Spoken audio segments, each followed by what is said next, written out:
Hey,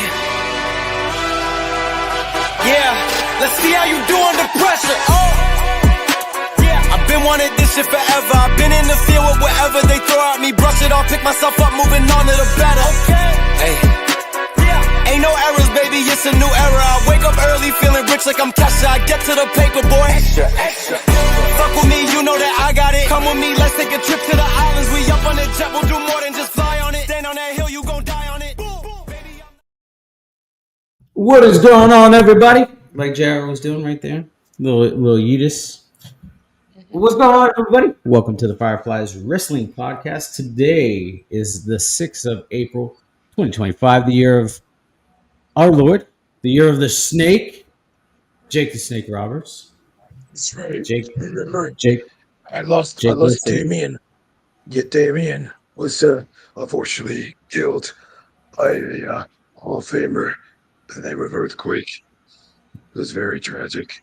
It was very tragic indeed. I'm so sorry, Jake. That is terrible to hear, man. Thank you for sharing that. I have revelations now, so it's all good. Oh shit!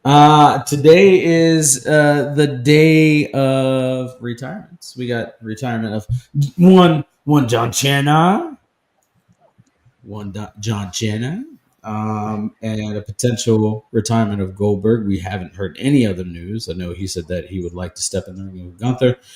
I feel bad for that old crusty fuck if that happens. And a potential retirement for Double J, Jeff Jarrett. Is he even still on that thing? Is he on that kick right now of still wanting to retire? He hasn't had anything on TV since he lost to MJF. Oh, well, there's that. Okay. LOL. Stupid. All right, there's Clown that. show. It's a fucking clown show. Clown show. Oldberg, yes. Now choke on that, slap nuts. Slap nuts. Yeah. I've heard of another retirement recently. I don't remember. Anyways, the year of retirements. And is Jarrett a legend? Yes, but he shouldn't. He should have hung it up a while ago. Hey guys, what's up, Ryan? What's up, Ryan? Yeah, I agree. He definitely should have hung it up a while ago. So anyways, before we jump into the events of this past week, Chris, how has your week been, bro?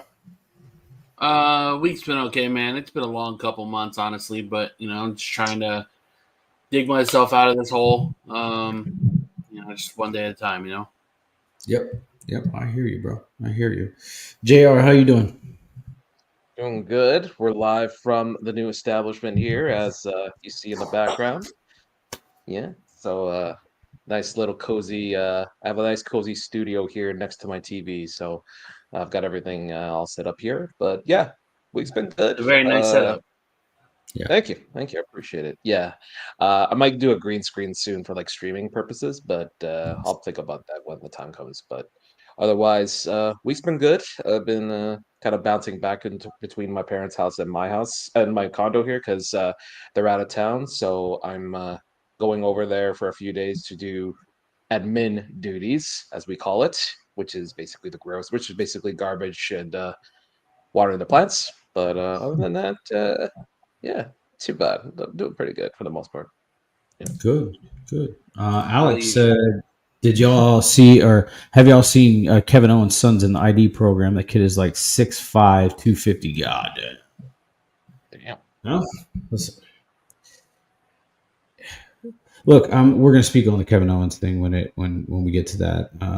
But yeah, his kid is absolutely huge. Kid, he has potential. But anyways, in my week, I'm always honest and I'm always brutally honest. My week has been. It has been. I ended a relationship, and she moved out, and I'm happy about it. There was no nothing wild going on per se, but I'm not going to divulge. I would say Okay. wild. There were some questionable things, right? But like wild as in like cheating, stuff like that. That I know of. There was none of that. But yeah, man. So this past week has been crazy. It's been me spending money to supplement a lot of things in my house. They're mine, right? They're nobody else's, and so that gives me great pride to see that I've worked so hard, to continue and do these things, and then don't sound happy, dude. I'm very happy. I'm tired. And I'm tired of that situation. Sean has had a great week. I have really. And then yesterday when we got my knuckles tatted. Um, and yeah, got that done. That was something I wanted to get done for a while. I bought a new truck just to take care of some. Yeah. And so yeah, I'm learning to live again and breathe a little bit later. So yeah, there's that. But yeah, we have a tradition in this house. You want to get your knuckles pierced too? Hey, man, you'd be the first. But anyways, we got a tradition in this house, in this household that we have built. We grab our favorite drinks, whether it's alcoholic, non-alcoholic, what have you, and we pop them. So I got Monster Rio. It's good, really good. We're not sponsored. Chris, what you got? Watermelon Red Bull. Ooh, nice. JR, what you sipping on? I've got a company called Cottage Springs. It is a blackberry vodka soda. Ooh, So look at you, two fancy carbs there. pants. Yeah. All right, Cheers, so boy. we're gonna pop the top on this, and there we go. Toast to y'all. Cheers. Cheers, Happy boy. Sunday, guys. Cheers. Good to see you all. Chin chin. Let's go. All right. All right. Woo! I haven't like chugged that much of an energy drink in a hot minute. That was fun. Woke up the sinuses. Anyways, so we're gonna go ahead and JR is gonna start off today in wrestling history. We got a lot of WrestleMania stuff, don't we, JR? We do. Yes, that is the theme of this day in wrestling here. We're going to recover the last few weeks because we haven't been on in so long, also April 1st because we are in a new month. So let's go. Hey, and really quick before you pull that up, Jr. Sure. I want to comment on what Alex just said. Swerve knew what he was doing. Yeah. That's what you don't. That's what people don't understand. Swerve knew that Vlad would stir shit up. Swerve is the definition of a company douchebag. Boom. Boom. I mean, because if you look, on the Vlad TV thing, if you look, that guy tried to stir the pot with Booker, and Booker wasn't having it.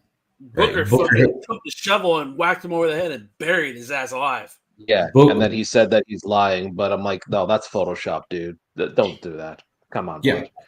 right, and like the fact of the matter is like the way that we certain people handle things and the way that other people handle things is completely different. And so Booker chose the professional route and said, "Hey, look, this is a business. Some shit happens, right?" Exactly. And what's up, Kyle? And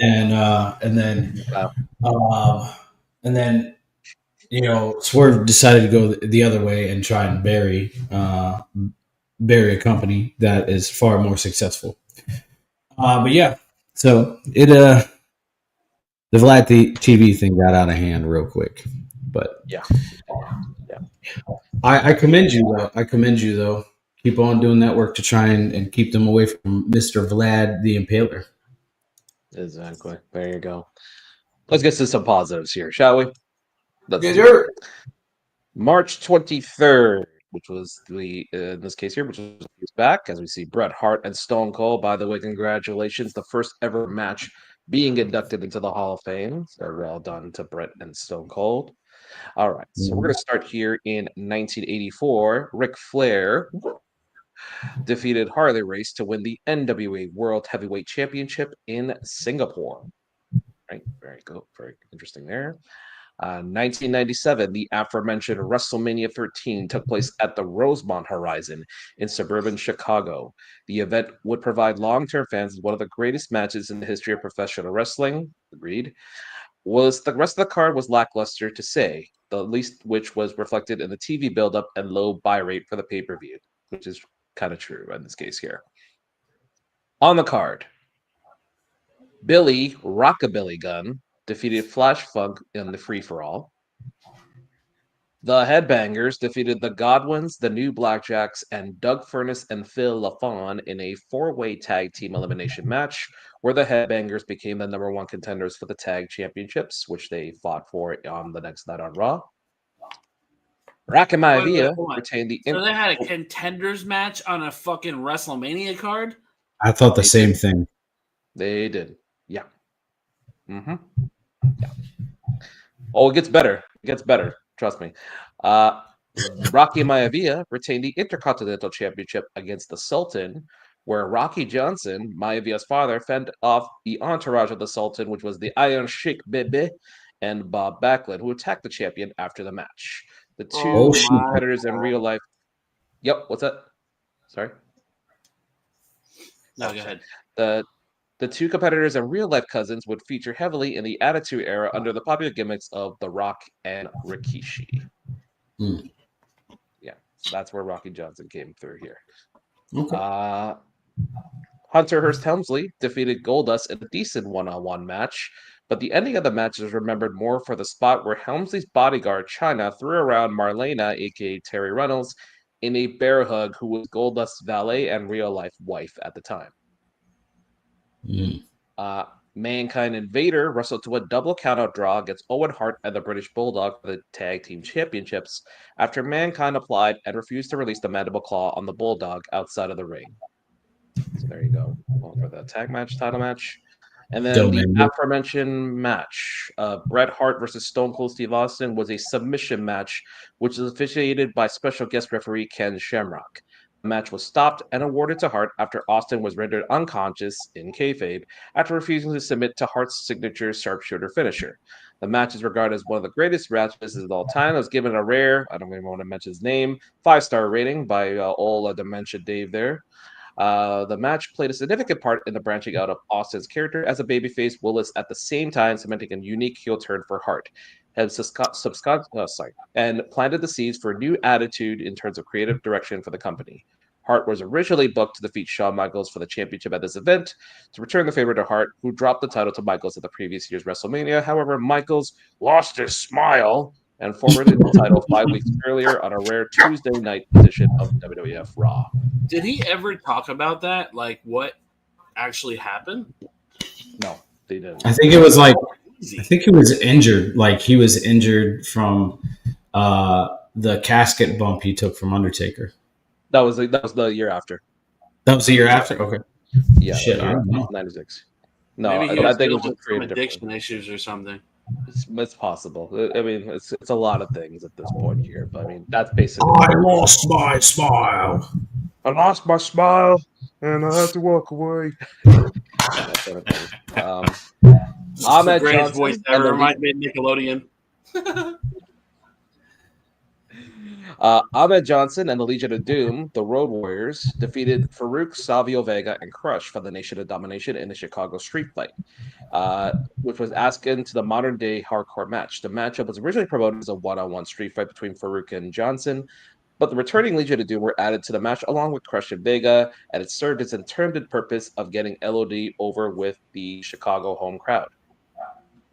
And then in the main event, The Undertaker defeated Sid for the WWE Championship in the main event to start his second run as the world champion. I really don't remember that match. Yeah, that it wasn't terrible, but it wasn't one of Taker's more memorable. I don't think it could be any worse than Giant Gonzalez. No, Giant Gonzalez is his worst match, and honestly, I think his worst match is A-Train and fucking what's his face, Big Show. I mean, at least they put up a fight against Undertaker. That match was just such a jumbled fucking mess, bro. Yeah. Yeah. You better hold that thought because that actually is part of this table. Nice. Yeah. Nice segue, Chris. Gotcha. Nice segue there. All right. 2004, at the Smackdown tapings in Grand Rapids, Michigan, Kurt Angle is declared the new general manager of the Blue Brand the night after Paul Heyman quit in storyline as a result of being drafted to Raw. In further fallout from that draft lottery, Triple H was traded back to Raw without ever making a SmackDown appearance, and in his place was the Dudley Boys and Booker T in a trade. On the same show, Bradshaw debuted the JBL gimmick that would transform his career in a matter of weeks in WWE. That's right. He is a wrestling god. Oh. Hello, Mago, no! Maggle. I am a wrestling god. That's right. In 2014, at Rev Pro Wrestling Relief in Portsmouth, England, Curtis Chapman and the Flatliner were victorious over Lord Gideon Grey and Rishi Ghosh in the main event. I don't know. Who in And the also on the fuck? I don't know. And also on the undercard, Marty Scurll defeated Jake McCluskey. I know who Marty Scurll is. Nice. Yeah, I know. Yeah, exactly. Next, 2015. Daniel Bryan, John Cena, Mark Henry, and Roman Reigns were victorious over Bray Wyatt, Kane, Seth Rollins, and The Big Show on the go-home edition of WWE Monday Night Raw for WrestleMania 31 from the Staples Center in Los Angeles. And Sting also opened Raw for the first time ever. Wow. That's very significant there. One thing I really did not like that Vince did, I don't like the WrestleMania opponents on tag team shit before shows. I hate that shit so much. Dude, I really think like the go home show should be that final bit of like promo work you got to do to hype your match. I agree. Yeah. And you know who's another one who I think, besides him just being a horrible booker, but I don't like that TK does the Fatal 4-Ways before pay-per-views. No. Of course he does. Stupid TK. 2018, SmackDown General Manager Nick Aldis retained the NWA World Heavyweight title against Lance Anoa'i at a House of Hardcore in Long Island, New York. We will get to Nick Aldis later today, thanks to you, Sean.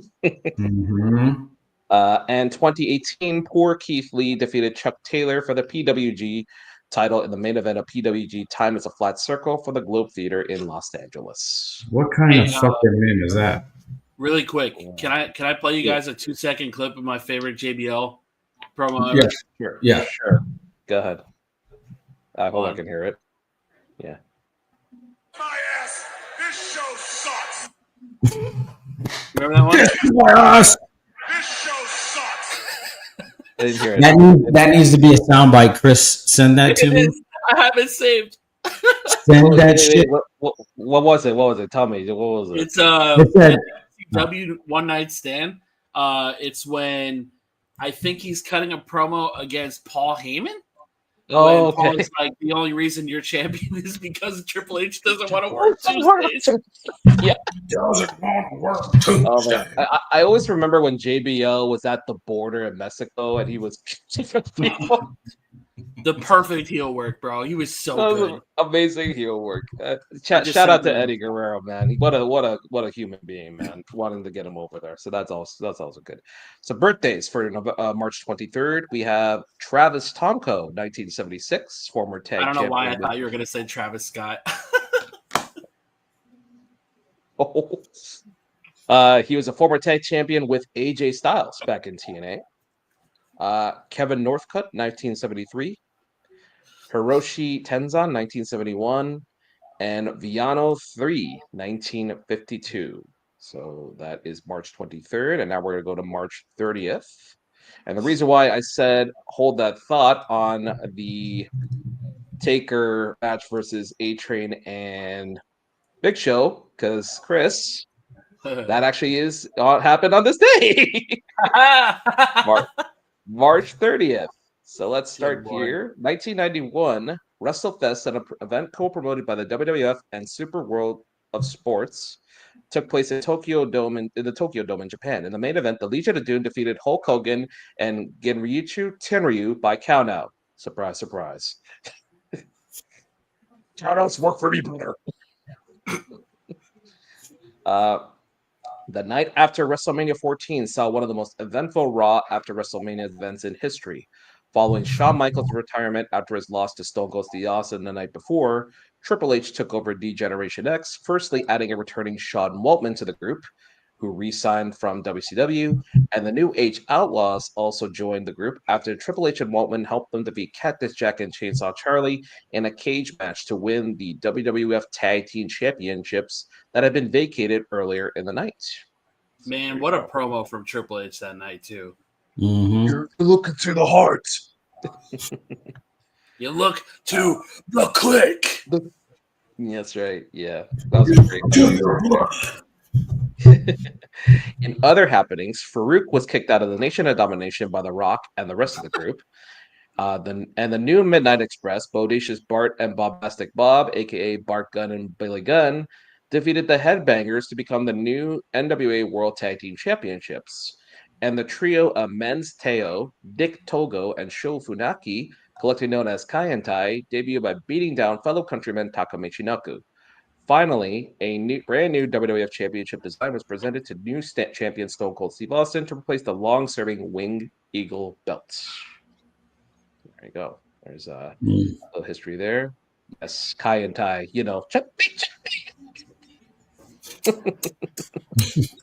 That's right. Yeah. 1998, on WCW and Monday Nitro, Chris Jericho defeated Marty Jannetty before running through his iconic Man of 1,004 Holds promo. Armbar. Reverse armbar. 1999, on Raw's War from Uniondale, New York, Kane and X-Pac defeated Owen Hart and Jeff Jarrett to win the WWF Tag Team Championships. Oh, there you go. Is this around the time where like Kane was supposedly had like a green, like a DX outfit? Yeah, that they were gonna do that for when he was with X-Pac. That's right. Yes, but they thankfully didn't do that. Yeah, thank God. Yeah, stupid Vince.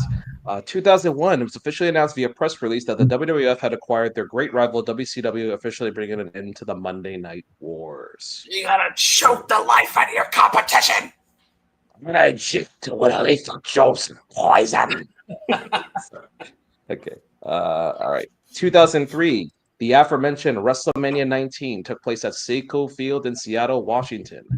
The event is considered one of the greatest WrestleManias of all time and was headlined by Brock Lesnar defeating Kurt Angle for the championship. The show featured an unprecedented number of main event level matches, most notably seeing The Rock defeat Stone Cold in Austin's last ever match until WrestleMania 38. And the event saw the WrestleMania debuts of not just Lesnar, but also John Cena in a non-wrestling section. Remember, he was in the pre-show doing his rap there in Safeco Field. The card itself. You do. Yeah, that's right. The full card itself. Matt Hardy defeated Rey Mysterio to retain the Cruiserweight Championship. The Undertaker, as mentioned here, played to the ring by Limp Bizkit, defeated the Big Show and A-Train in a handicap match. Now, the funny thing is, this was supposed to be a tag match with old Australian boy Nathan Jones, but they saw he was very green, so they had him attack backstage, and then ended up being a handicap match. I don't understand the hype behind Nathan Jones. I really, really don't. And I don't mean any disrespect because he was not good. He's the closest for both It was of because them. he was big in Australian. He was big in Australian. That was it. That's right, exactly. He does better as a movie actor, thankfully. So he's all right there. He was good in The Condemned. I really enjoyed him. I forgot he was in that. Yeah, he was also in that movie Ong Bak, the Thai Warrior. I don't know if you guys seen that movie, but yeah, he was pretty solid. Yeah. Trish Stratus defeated Victoria and Jazz to win the women's championship. Yes, she did. In a triple threat match. Yes, indeed. Team Angle, Shelton Benjamin and Charlie Haas defeated Los Guerreros, Chavo and Eddie, and Error 404 and Rhino to retain the SmackDown Tag Team Championships. I would dare say that they have one of the greatest fucking tag team theme songs of all time. We're talking Team Angle? Team Angle, yes. Yes. Yeah, that one was pretty solid there. One of my favorite tag teams, too. They were incredibly underrated. Good stuff there. Shawn Michaels defeated Chris Jericho. Haha. Triple H defeated Booker T to retain the World Heavyweight Championship. Kiss my ass. This show sucks.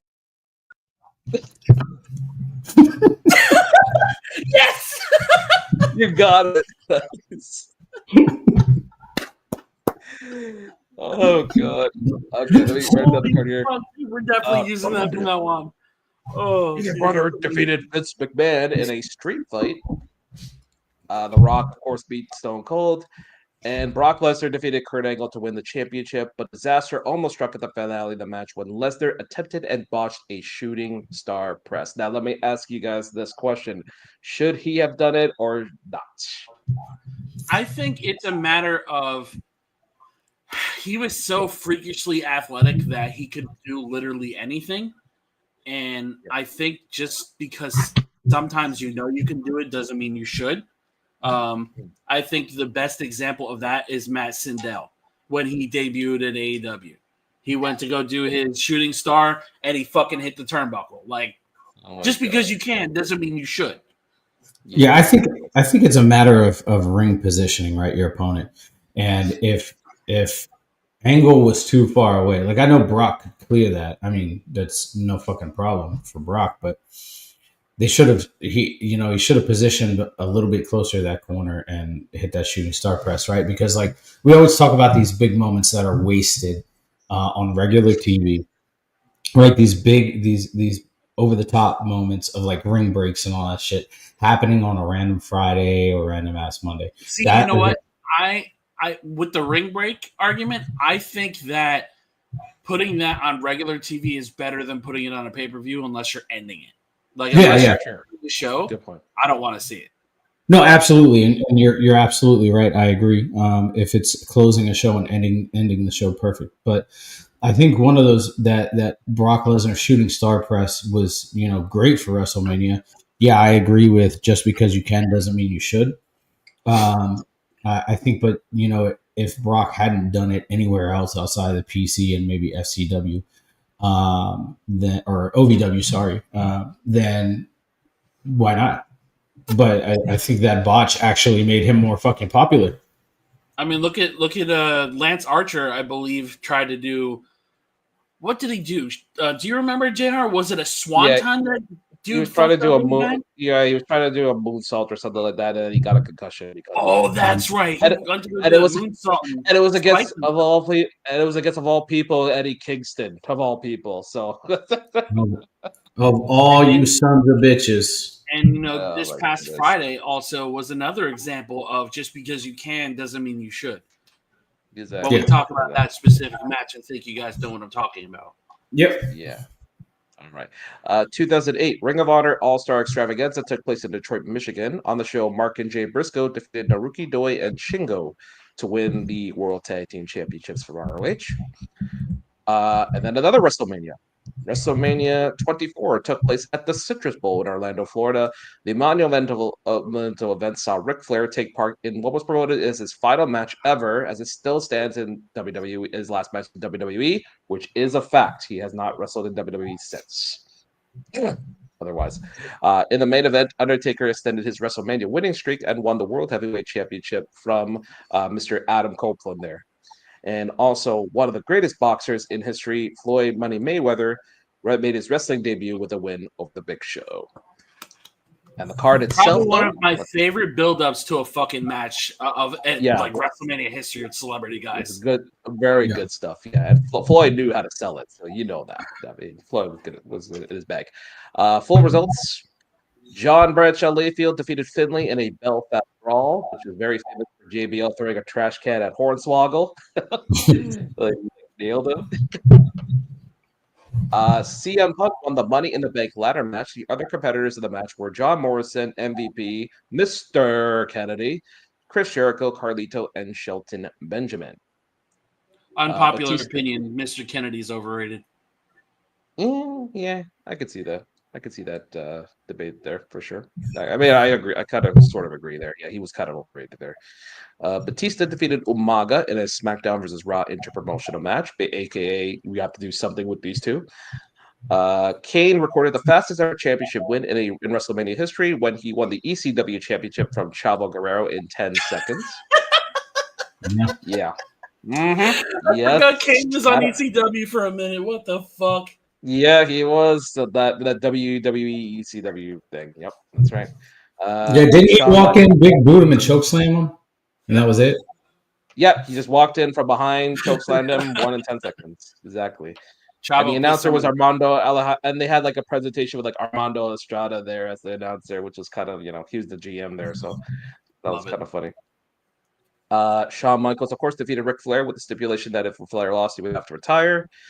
Beth Phoenix and Maria defeated Beth Phoenix and Melina defeated Maria and Ashley in a Playboy Bunny Media Lumberjack match, aka let's just get the women in one match and let's see what happens. Yes, that's right. Randy Orton retained the WWE Championship in a triple threat match against John Cena and Triple H. Fucking I love that finish. Yeah. Floyd Money Mayweather defeated the Big Show by knockout in a no-holds-barred match. That's right. He knocked his ass out. You're right. And, of course, Undertaker defeated Adam Copeland to win the to win the World Heavyweight Championship and extend his undefeated streak at that time. There you go. In a match that supposedly the Undertaker was going to lose. That's right. Yeah, right. 2 days after winning in 2010, 2 days after winning the Money in the Bank contract at WrestleMania 26, Jack Swagger cashed in the contract on a Smackdown taping to defeat Chris Jericho to become the new World Heavyweight Champion. So there you go. It's Jack Swagger there. Jack Swagger. 2014, Progress Chapter 12. We're going to need a bigger room. Saw Progress Wrestling hold an event in their biggest venue to date, in the Electric Ballroom in London, England. The sole title change on the show saw Eddie Dennis and Mark Andrews win the Progress Tag Team titles in a three-way match against the teams of Chris Travis and Martin Kirby, Nathan Cruz, and Mark Haskins. I've heard of Mark Haskins. Okay. Eddie Dennis is criminally underrated. Yeah. I've never seen much of him, so I'll take your word for that. Do you remember? Did you watch UK at all? Maybe bits and pieces of it, like the last. I was going to say he's the guy that looked like Andre Chase a little bit. Do you know who's criminally underrated? Simon Miller. He used to be a part of What Culture. He's the bald guy. He does the thumbs up and thumbs down. Oh yeah, he's the one guy from What Culture that I can tolerate because he's actually. I love that guy. Yeah, he wrestles in the UK. Yeah, he's a good guy. Yeah. Mr. Johnny Sins there. Oh, sorry, Simon Miller. 2015, AJ Lee wrestled her last wrestling match to date when she teamed up with Paige and Naomi on Raw from San Jose, California, to defeat the Bella Twins and Natalia. And on the same show, Adrian Neville, Pac, made his WWE main roster debut with a win over Curtis Axel. And also, that was also the night where Brock Lesnar went apeshit after losing the title. After that WrestleMania, and he literally sent Booker T and JBL to the hospital, sent Michael Cole through an F5, and then literally got suspended. Quick kayfabe here by Stephanie McMahon. Was that after he got cashed in on? Yes, that's right. That was the day after, literally. So, yeah. 2021, and in 2021, in the main event of Impact Wrestling, James Storm defeated Eric Young in his 1,000th match. Very good. Wow. The good old cowboy there. Notable birthdays. We have Trent Beretta, 1987. Zach Gowen, 1983. Mike Rotundo, 1958. So, happy birthday to them there. And Special Delivery Jones, 1945. The man who once held the, fun fact, he had the quickest loss in WrestleMania history when he lost to King Kong Bundy in 45 seconds. Okay. All right. So now we're almost there. April 1st. So I found it now. I found the way to share it without having to go April Fools. We're good. All right. April 1st.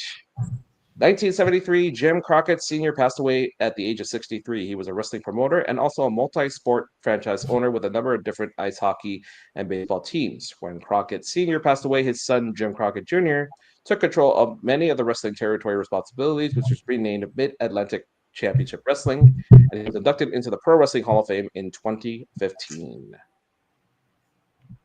1990, in my hometown of Toronto, at the Sky Dome, in front of 67,678 fans, WrestleMania 6 happened, which included a future rated R superstar in the crowd and the first WrestleMania to be held outside the US. And to feature a face versus face main event where both of the promotion's premier championships were on the line. On the card, Rick the Mono Martel pinned Coco Beware. Demolition defeated the Colossal Connection of Haku and Andre the Giant for the tag titles. This would be Andre's final match, a WrestleMania match. Earthquake defeated Hercules. Mr. Perfect lost to Brutus Shout the out to Barber. Earthquake from the Hall of Fame.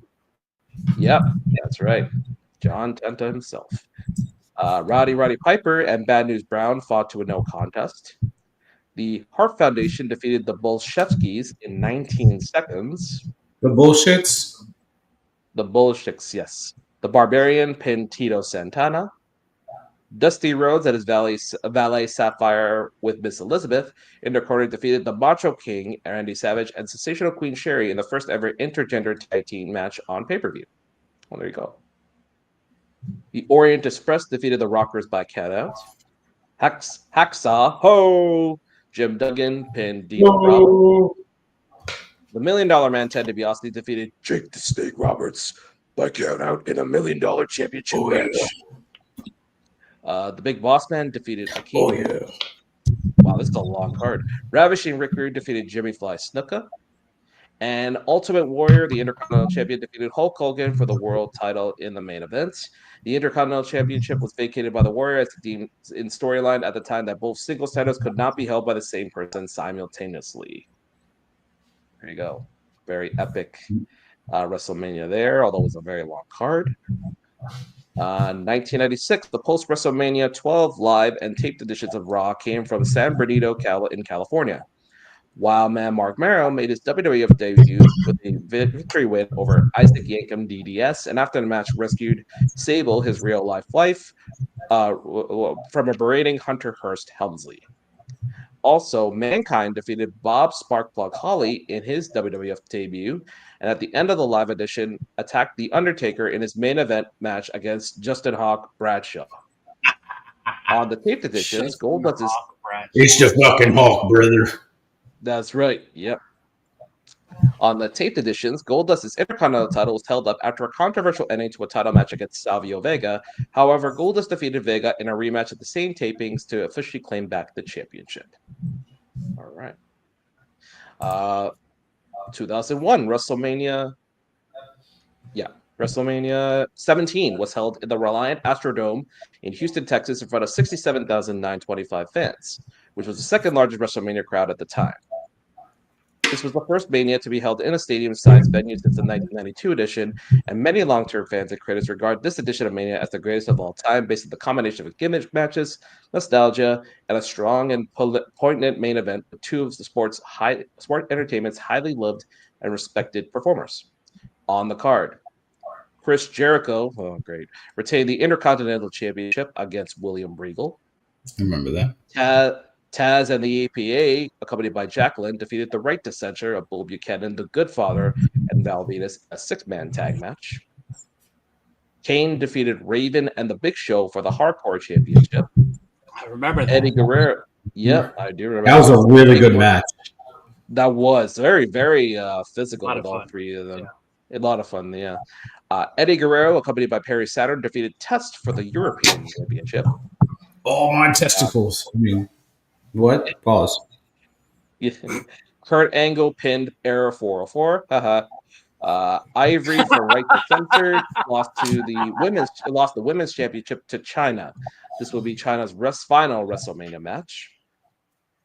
Shane McMahon defeated Vince McMahon in a street fight. One of the biggest pops of the night for the live crowd was when Linda McMahon became kayfabe unsedated and attacked Vince to enable Shane to set up his RVD-influenced coast-to-coast finisher on Vince for the win, and Mick Foley was the special guest referee. I remember that pop. She came up and kicked Vince right in his grapefruits.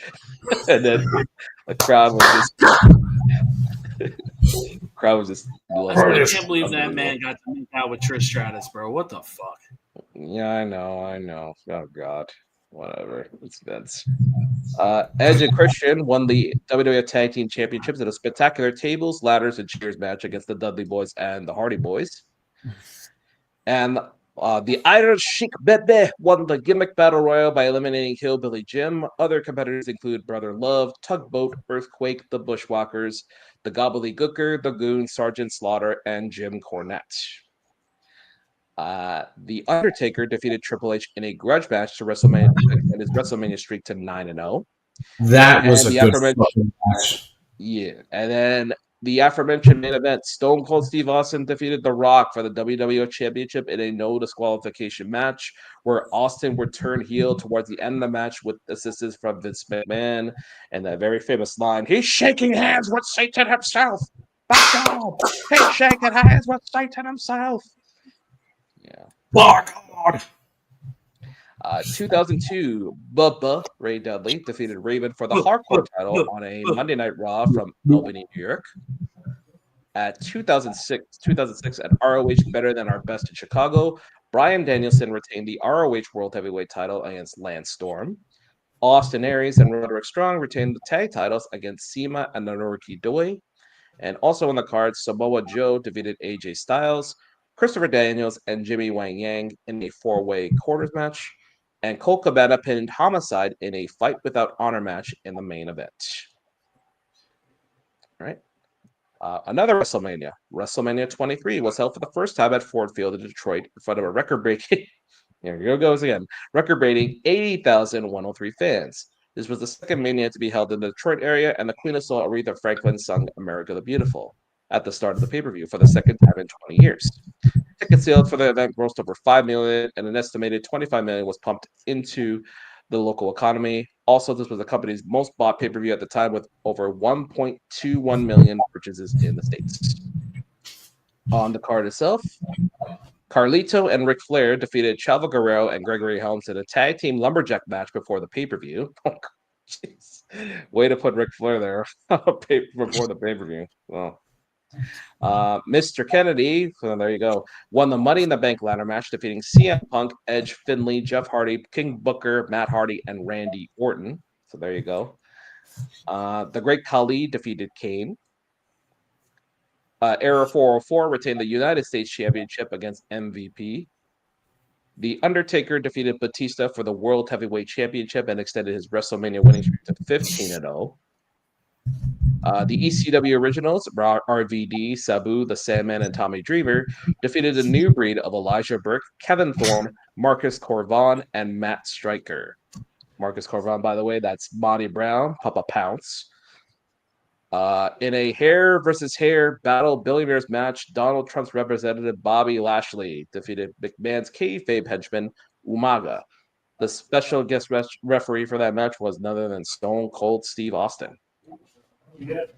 Melina retained the women's championship in a lumberjack match against Ashley. Of course, another of those. Get every woman into the one match and let's see what happens. And in the main event, John Cena defeated Shawn Michaels in the main event to retain the World Heavyweight, the WWE Championship. You have a big mouth, Johnson. That's right. Hey, really quick. Yeah. Ovechkin just officially broke the record. Yay! Who did? Alex Ovechkin is the all-time goal-scoring leader. Congratulations, Ovechkin! Not only that, but he tied the record Ovechkin that Gretzky had with one less game played. That's incredible. Good for him, man. Good for him. All right. 2012 WrestleMania 28 was held in MetLife Stadium in front of 78,363. For the first time in history, a WrestleMania match was announced a year in advance, which helped the event to achieve the highest grossing pay-per-view receipts in pro wrestling history at the time. On the card, on the pre-show, Primo and Epico retained the WWE Tag Team Championships in a triple threat match against Justin Gabriel and Tyson Kidd and the Usos. The 2011 Royal Rumble winner Sheamus defeated Daniel Bryan in 18 seconds to win the World Heavyweight Championship. Kane defeated Randy Orton. The Big Show defeated Cody Rhodes for the Intercontinental Championship. The Undertaker extended his WrestleMania winning streak to 20-0 by defeating Triple H in a Hell in a Cell end of era match with Shawn Michaels as a special guest referee. That was one Dog, how solid was that goddamn match? Which Emotional match. Shawn Michaels, Undertaker versus Triple H in the Hell in a Cell at WrestleMania. The match was incredible. Yeah, end of era. Oh my god, that was just that's one of my favorite WrestleMania matches.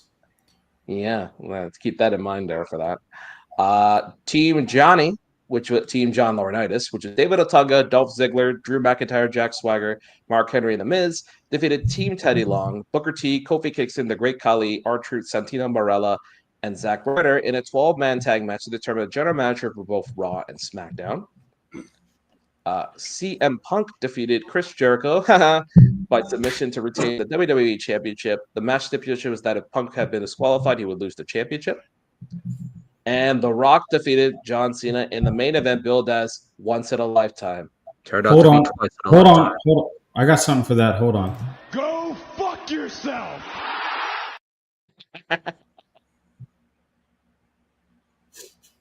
Yeah, there you go. I love it. 2016, Finn Balor retained the NXT Championship against Samoa Joe in the main event of NXT TakeOver Dallas. Also, Asuka defeated Bayley for the Women's Championship. American Alpha defeated the Revival, for the NXT Tag Team Championships. And this event is considered to be one of the greatest NXT takeovers of all time, and it also included a match between a debuting Shinsuke Nakamura defeating Sami Zayn, and it acted as his debut and also Zayn's last match in the NXT brand. Hold on. Before we get into the next part of this, Will says, "Give me what I want. Give me what I want." We need to find a sound bit of that because that's going in the show. Give me what I want. Give me what I want. Oh my goodness. 2017, Bobby Roode retained the NXT Championship against Shinsuke Nakamura in the main event of NXT TakeOver Orlando. No, I won't give in. I won't give in. Victorious. Yes, right. And I won't defend. And I'll do this. Wonderful shot. Thank you. And notable birthdays for April 1st. We have Jesse Sorensen, 1989. Scorpio Sky, 1983, and Randall Keith Orton, 1980. So happy belated birthday there, Mr. Randall Keith Orton. And finally, today, April 6th, today, the infamous broken. Yep, we will be covering this, and I'll get your opinion on it here. But we'll start in 1993. Jim Ross made his first appearance since WrestleMania 9 as a regular commentator alongside Bobby the Brain Heenan for the Wrestling Challenge tapings from Phoenix, Arizona. 3 first-round qualifying tournament matches for the upcoming King of the Ring pay-per-view took place. The narcissist Lex Luger defeated Bob Backlund by countout. Hacksaw Jim Duggan advanced over Papa Shango. And Mr. Perfect wrestled to a time limit draw with Doink the Clown. And with Doink the Clown, yeah. Clown, yeah. They went. Yeah, I know who Doink is. Yeah. Mr. Perfect. Mr. Perfect was the opponent. Yeah, I know. And in the same year, the remaining first-round qualified matches for the King of the Ring took place in Tucson, Arizona. Razor Ramon pinned El Matador Tito Santana. Tatanka advanced over Giant Gonzalez by disqualification. And Mr. Perfect and Doink the Clown wrestled to another time limit draw. What? I think if I'm not mistaken, Bam Bam Bigelow may have gotten a bye to the finals because of it, because of that bracket. So that makes sense now. Okay. What a fucking mess. No way.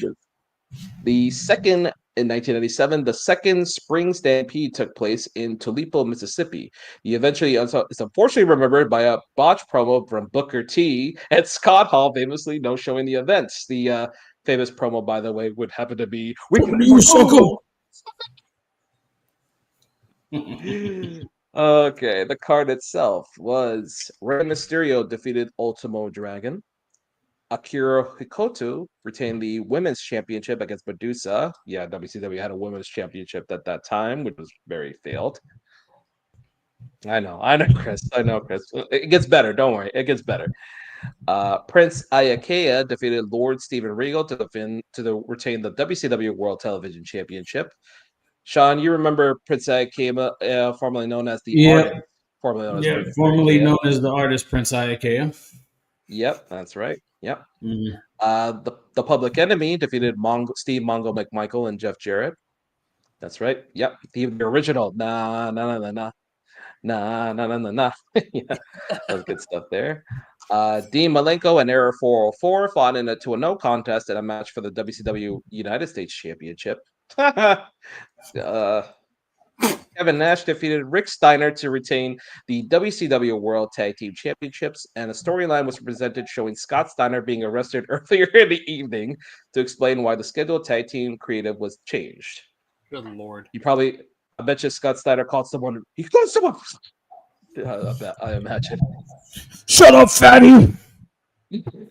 Lex Luger defeaed the Giant, Booker T, and Stevie Ray in a 4 quarters match to determine a new #1 contender for the WCW World Heavyweight Championship. And DDP defeated Randy Savage in the main event in a no disqualification match. So there's your card there for Spring Stampede. Is that when he was finally able to hit the diamond cutter on Randy? I think so. Yes, this was the one. Yes, That was so good too because the crowd fucking erupted for it. nice. I'll have to watch that back then because they do have a WCW Vault now on YouTube. So I'll have to see if I can find that match. Look. I'm gonna tell you the easy way to go about this, and I don't like to plug other channels on here, because we're doing our own thing. But there's a creator on YouTube that does a series that's called Reliving the War, and his channel name is Wrestling Bios, and he just goes through week by week Raw and Nitro, and compares them as a fan based off of what he sees. Really cool stuff. All right, cool. I'll have to take a look at that someday. The fallout from WrestleMania 25 is felt on WWE Raw in 2009 when Mr. McMahon faced Randy Orton in the main event, which is ruled a no contest due to interference from Legacy, Shane McMahon, and a returning Batista. Also, in a special WrestleMania All-Star Tag Team match, 10-man tag team match, CM Punk, Jeff Hardy, John Cena, Rey Mysterio, and Ricky the Dragon Steamboat defeated the team of Chris Jericho, Edge, Kane, Matt Hardy, and The Big Show. You have that look on your face, Chris, because if you recall that WrestleMania 25, Ricky the Dragon Steamboat had a stellar match with Chris Jericho that WrestleMania, and they had him work a couple months after that. So, Ricky's a great wrestler. So, yeah, that was something there. 2010. Rey Mysterio defeated CM Punk in a street fight on the Smackdown taping at the Allstate Arena in Chicago. Is that the feud where CM Punk sang to Mysterio's daughter? Yeah, he did. Happy birthday, bro! That CM Punk was a menace. Oh, Straight Edge. Oh, the Straight Edge Society was great.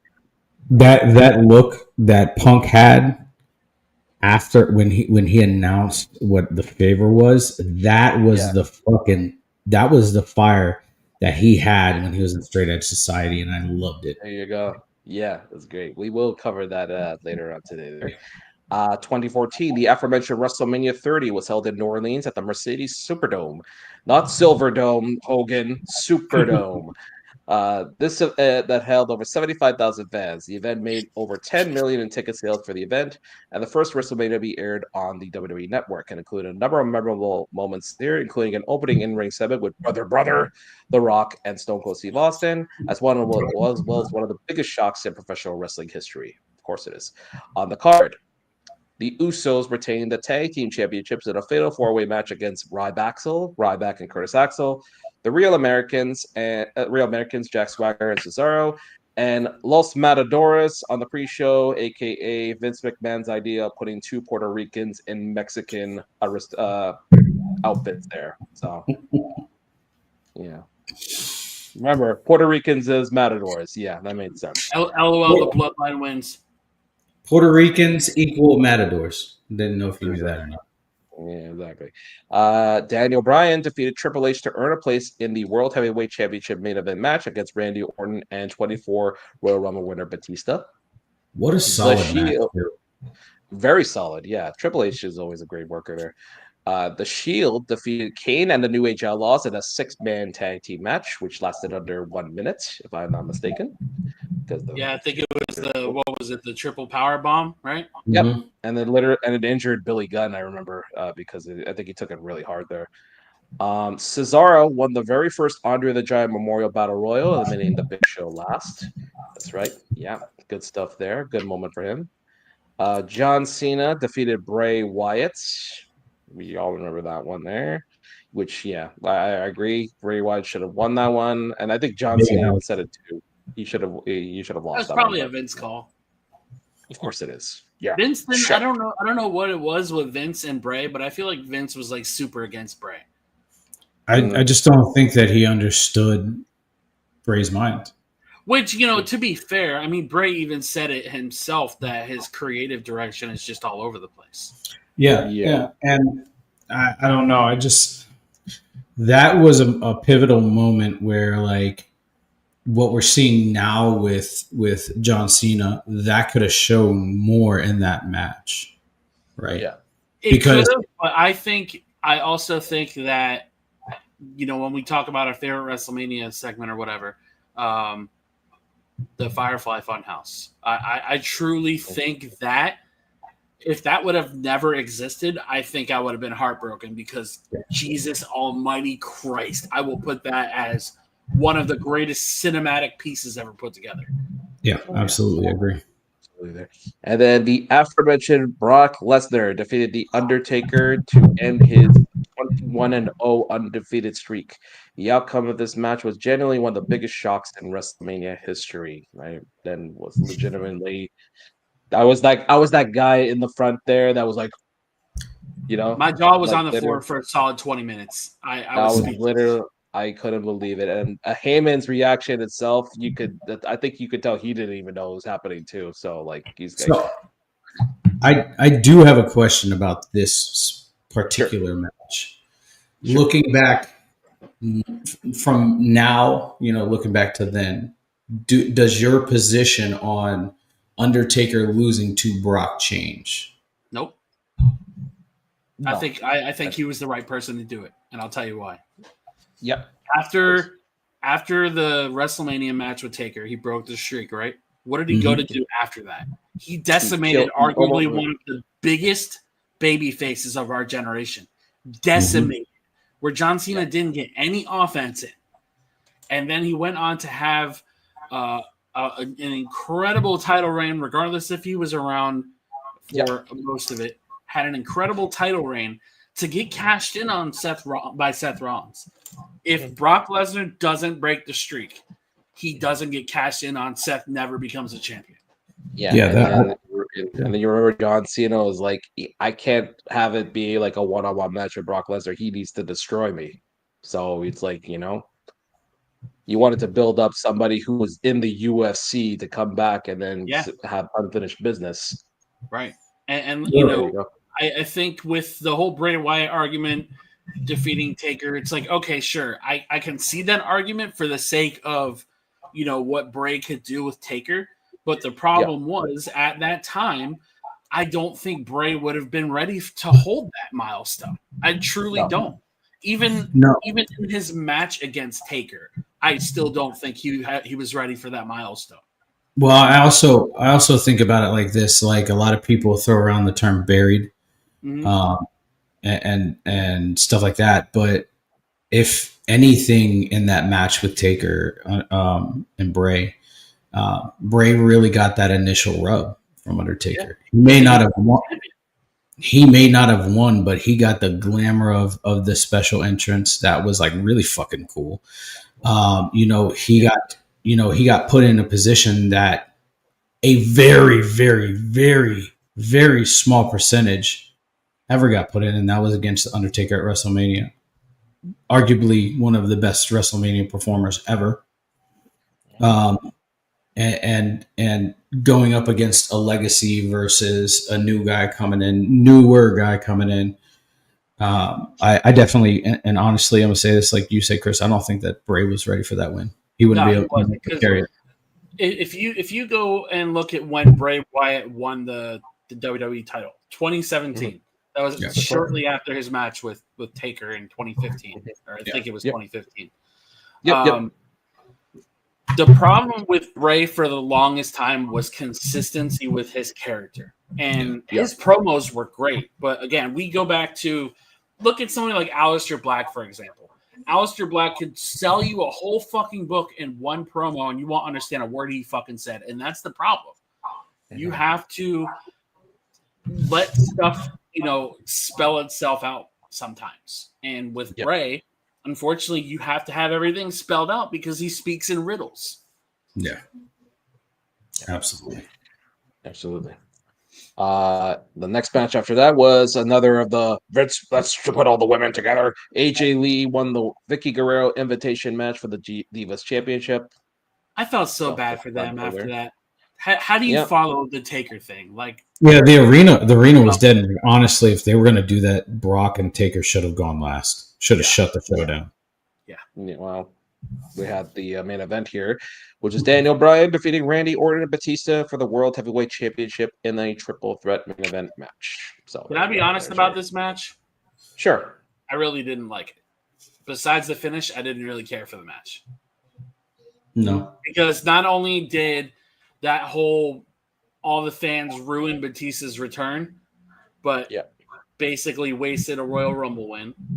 And I just feel like the whole Punk thing was just domino effect to how rough that main event was.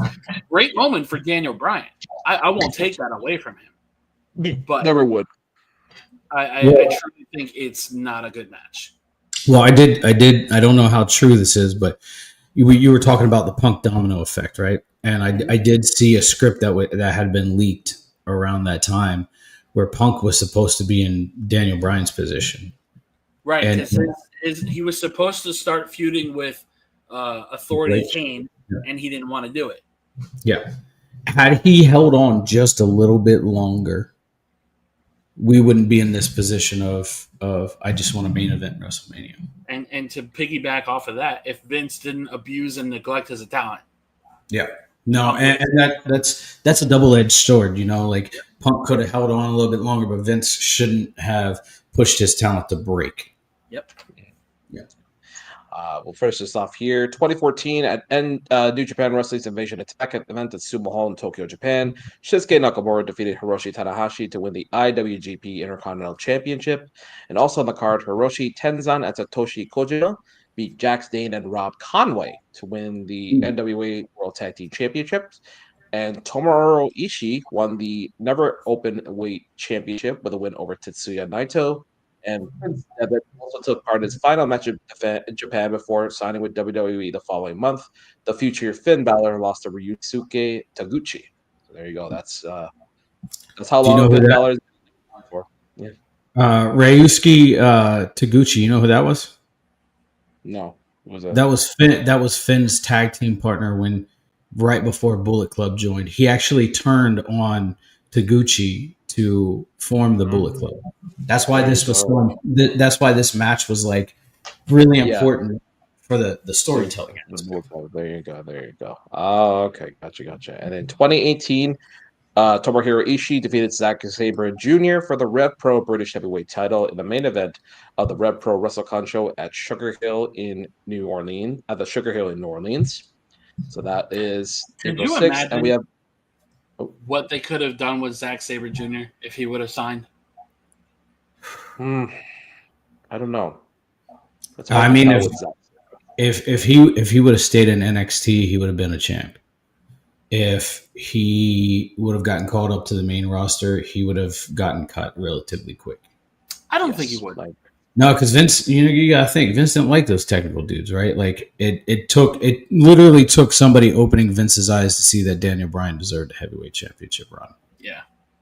Right. Yeah. And like he put the title on Eddie and on Era 404, but there was people in his ear for that. He put the title on Punk. There was people in his ear for that.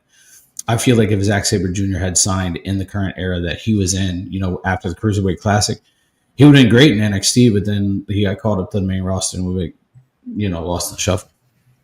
Yeah. All right. And then we do have one birthday. We give a salute to High Chief Peter Maivia, 1937 for today. So happy birthday. Rest in peace, man. And that is your day in wrestling. That was a lot to share, but yeah, that's history for this day. We are an hour balls deep in this show. we never go an hour on today in wrestling history, but here we are, balls deep in this bitch. So anyways, if you're just, I'm live on TikTok doing this too. If you're live on TikTok, this is the Fireflies Wrestling Podcast, and we're going to talk about, we just talked about today in wrestling history. We're going to talk about Raw, NXT, SmackDown, LFG, some of the stuff that WWE's pushing out, and all the good stuff. So he needed to retire anyways. Who is that? Who are you talking about? All right. So I don't have my phone because I'm here on my phone. So I'm going to go ahead and I'm going to share Monday's events that happened. There we go. All right. So why is this pulled up? That's not what I asked for. Okay. Hold 1 second, guys. Trying to figure this all out.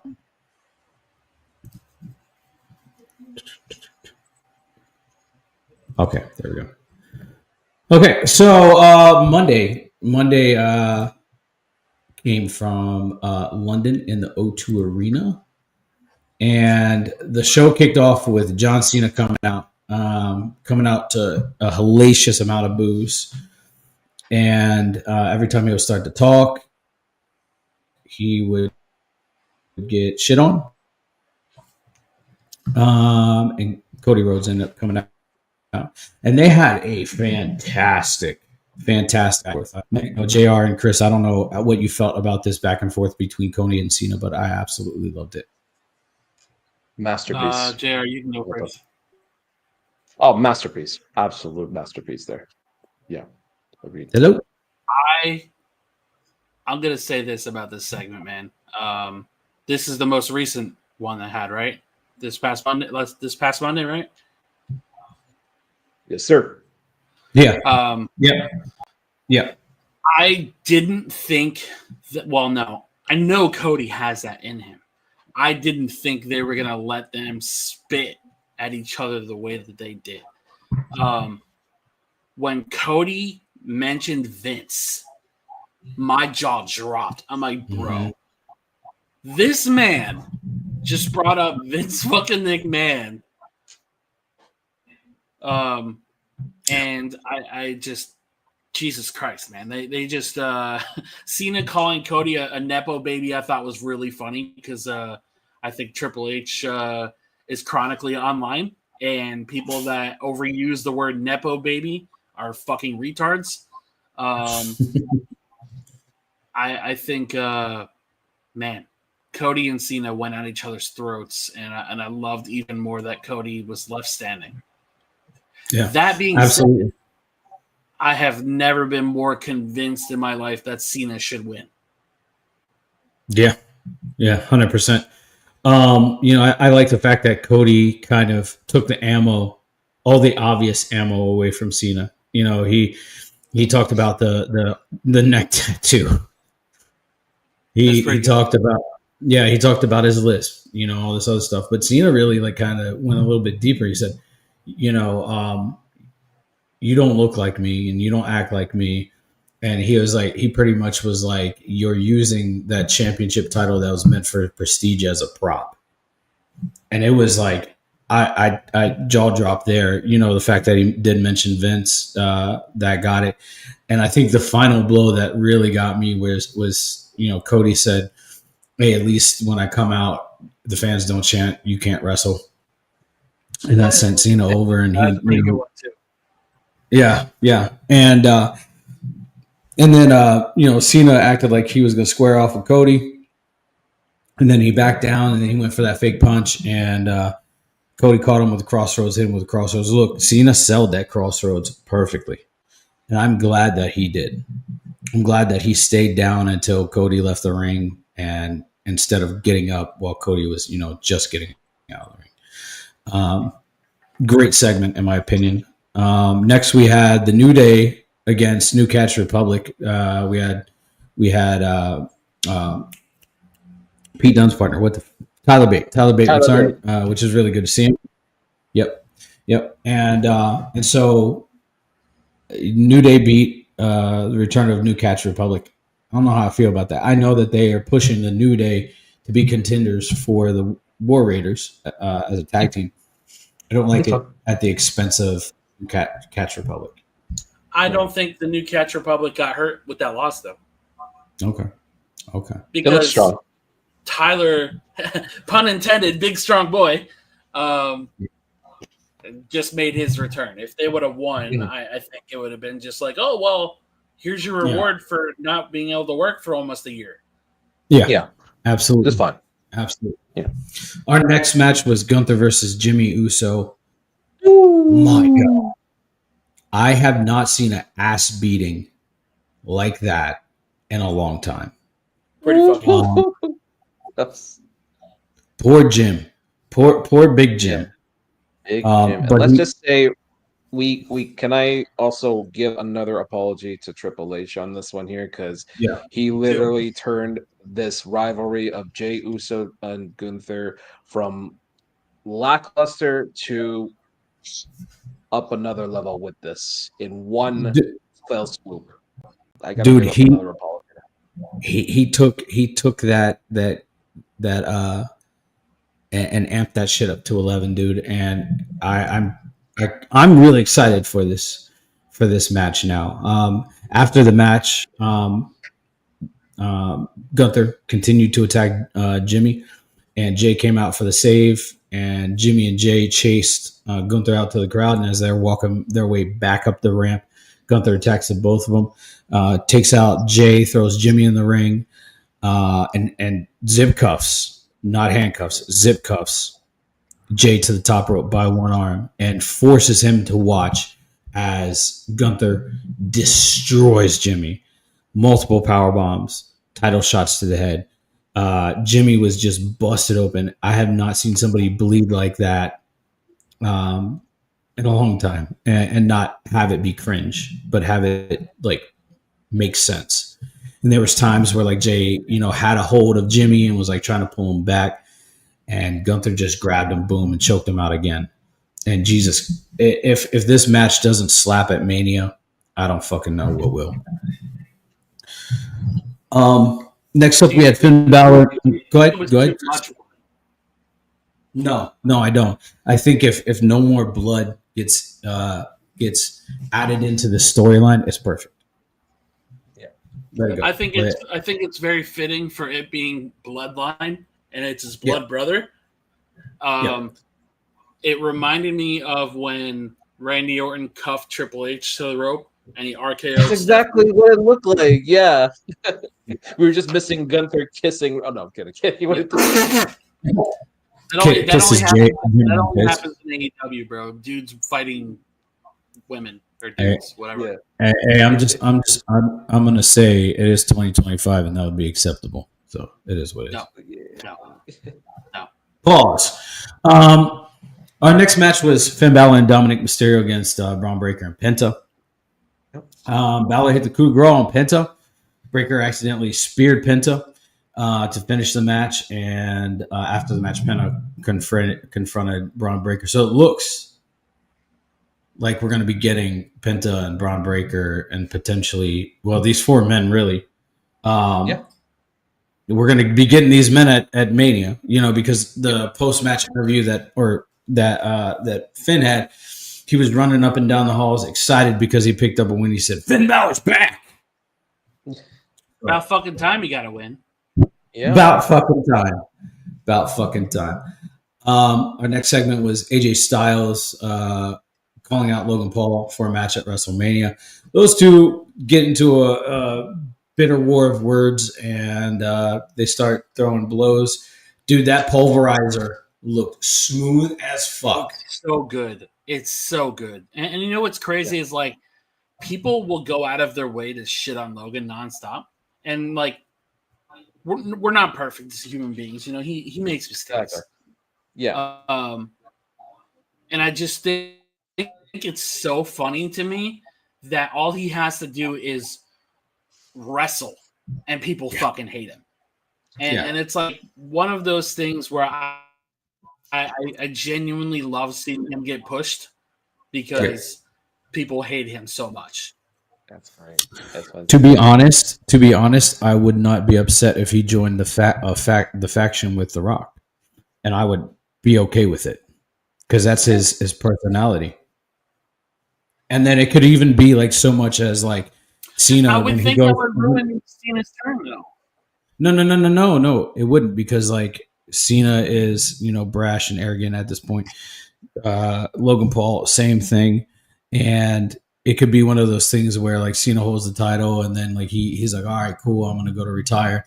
And then he does like a passing of the torch to the most hated person outside of him. And I mean, we're gonna see a Dom change, so he's gonna be a killer face. But the most hated heel in the company on Raw, per se.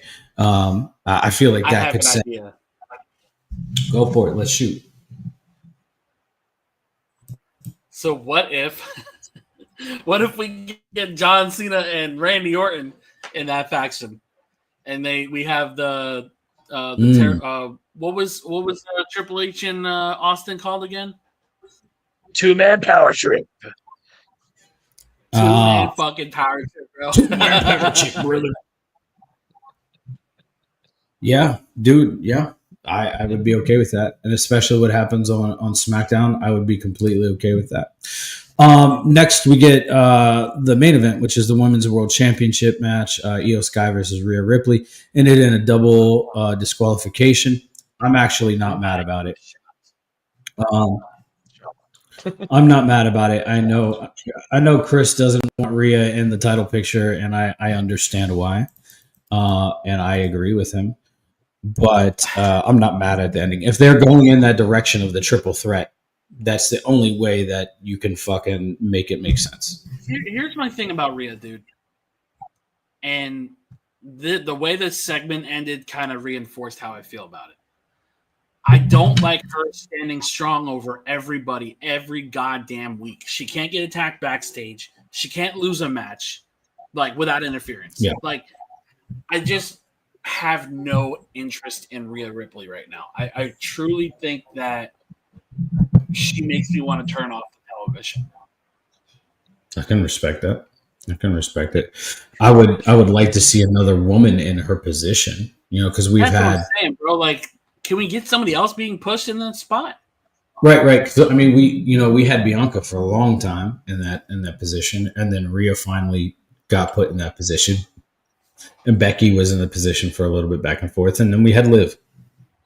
So like, let's give another one of these women an opportunity, right? If Lyra Valkyria is dropping the Intercontinental Championship relatively soon, let her challenge for the heavyweight champion, the women's championship, or do something. Call up people. I mean, there's so many different directions they can go, and I just feel like both Raw and SmackDown and the respective champions, it's like Raw it's Io, and SmackDown it's who's SmackDown champion again?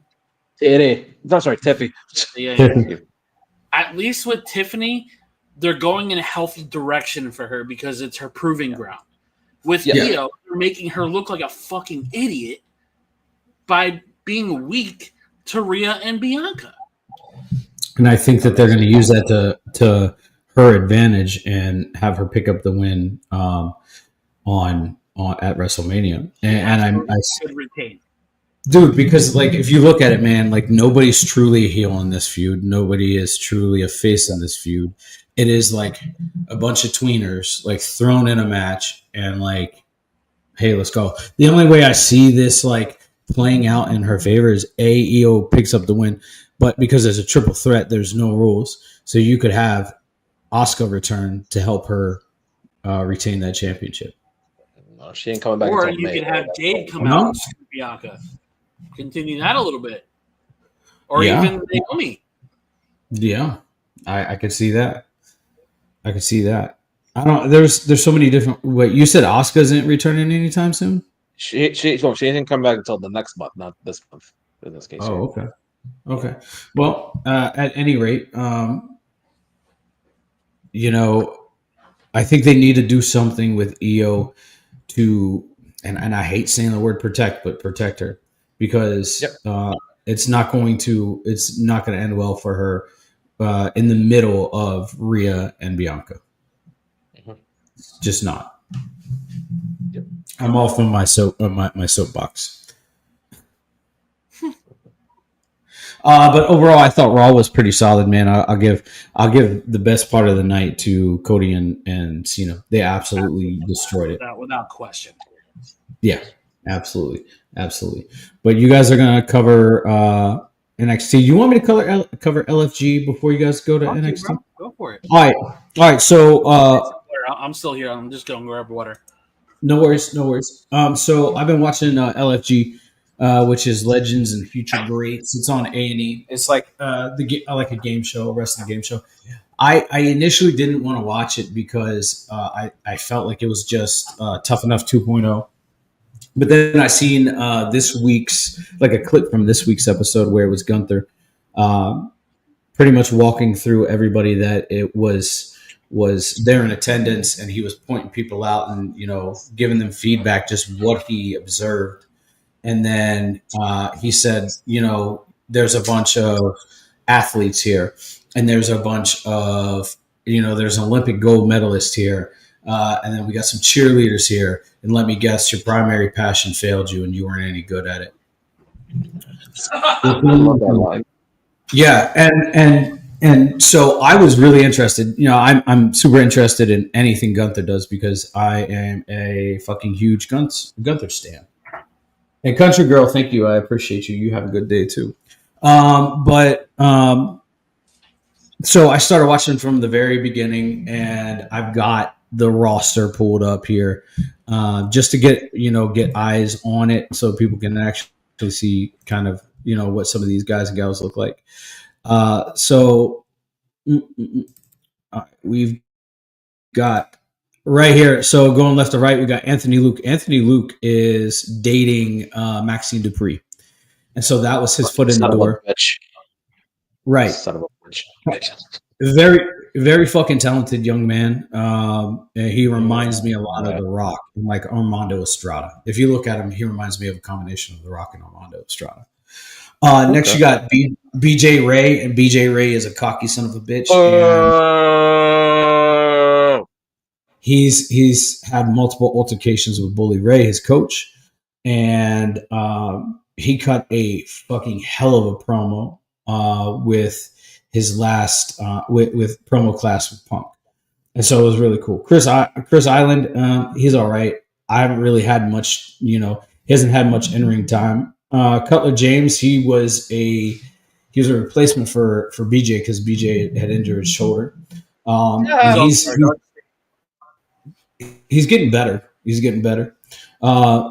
Drake Moreau, he's really good too. If I'm not wrong, he is dating Roxanne Perez. Lucky son of a bitch. Right. So he gets a lot of work. His character is more of like a New Orleans Bayou kind of vibe to it, and it's pretty cool. Elijah Holyfield, and you'll recognize the Holyfield name because that is the son of. Nice. Yeah, okay. yeah, of Holyfield, the boxer, and he holds his presence just like his father did, and like just really good in the ring. I just feel like there's something missing from him after watching everything. We got Jasper Troy. That dude is a fucking monster. He's like 6'5", 6'7", just an absolute beast. But in the last, say again. I said explosive too. Very explosive, very explosive. But the one thing that was pointed out to him is like he lets his emotion show when he gets criticism. So at the end of the Gunther episode, Gunther was like, "I like the work that you did in the ring. You're phenomenal in the ring, but I'm not giving you the point." Oh. And left it. And he was like, "You're going to have to sit with this and learn that this is business. It's not personal." And next we had Shiloh Hill. Shiloh Hill's great. He received a concussion, I think, on episode 3. He took yeah.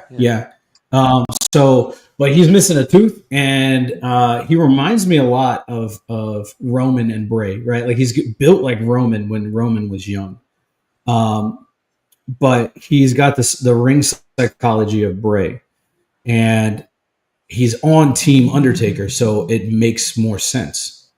And finally, we got Troy Yearwood. Troy is great in the ring. He just lacks personality. I can see that. Yeah. Next, we got the women's division, which we got Bailey Humphries.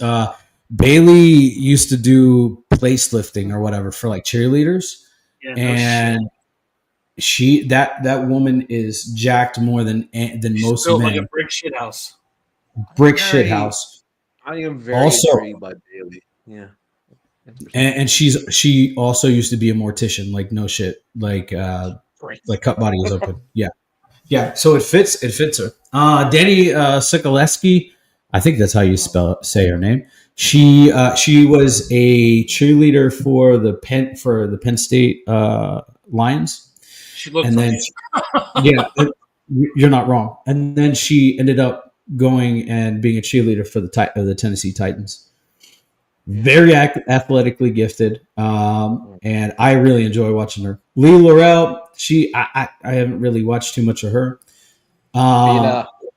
Pina. She is Samoan from the West Coast. I don't know that there's any relation to the bloodline or anybody in the bloodline. She's automatically going to get hired. She probably is. But she is a fucking powerhouse, dude. And like, great. I really enjoy her work. They call her P Nasty. Okay.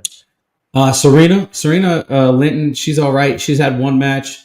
It wasn't the greatest. She went up for Hurricane Rana, didn't jump high enough, botched the whole spot, made it look absolutely terrible.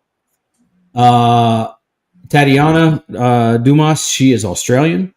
Really, really cool, but she's very emotionally driven. So like, it's hard to like gauge her as a character. Tyra May Steele. If you know that name, then you'd understand why. Right?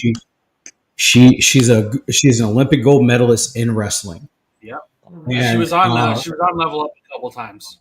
Yeah, and so she is an absolute animal in the ring. Like she has the makings to be the female version of Kurt Angle, and I shit you not. Like she has the 3 eyes.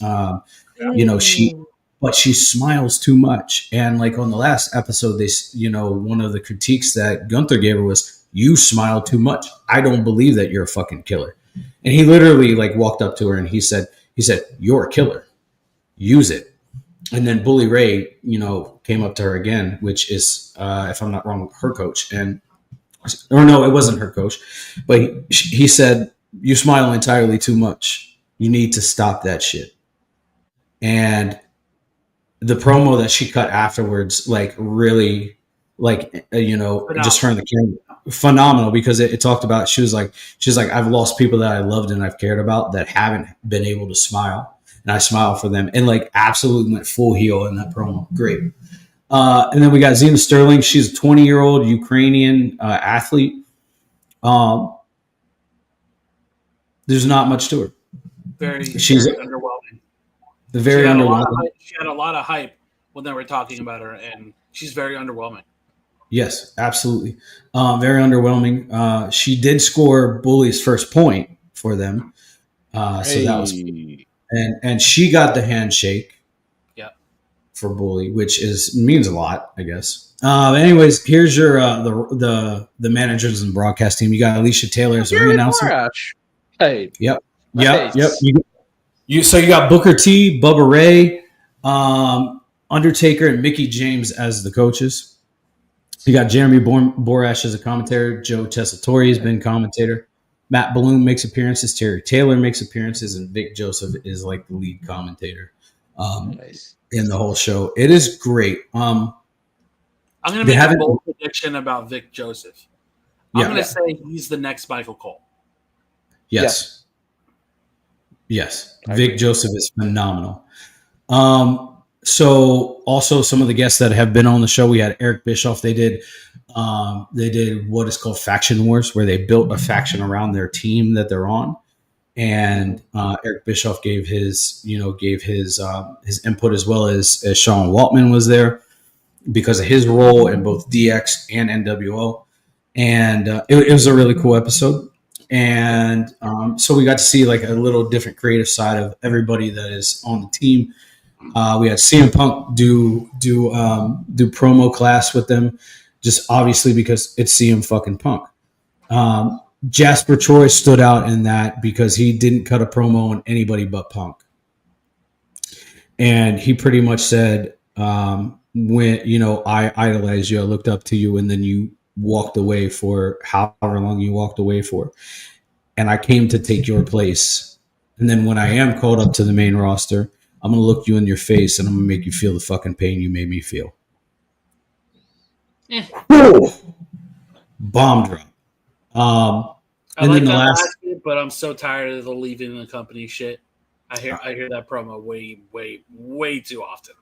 I do too, but I hear it from a perspective, from the perspective of somebody that's on the main roster. Like, you've got your, your Seth Rollins, your Romans, Drew, all those guys that are cutting those promos. But then you've got somebody who was a fan of Punk when he was young and he was a kid. And this comes from a different place. This comes from the place of fandom, not the. If I'm not mistaken, MJF also cut a similar promo too, right?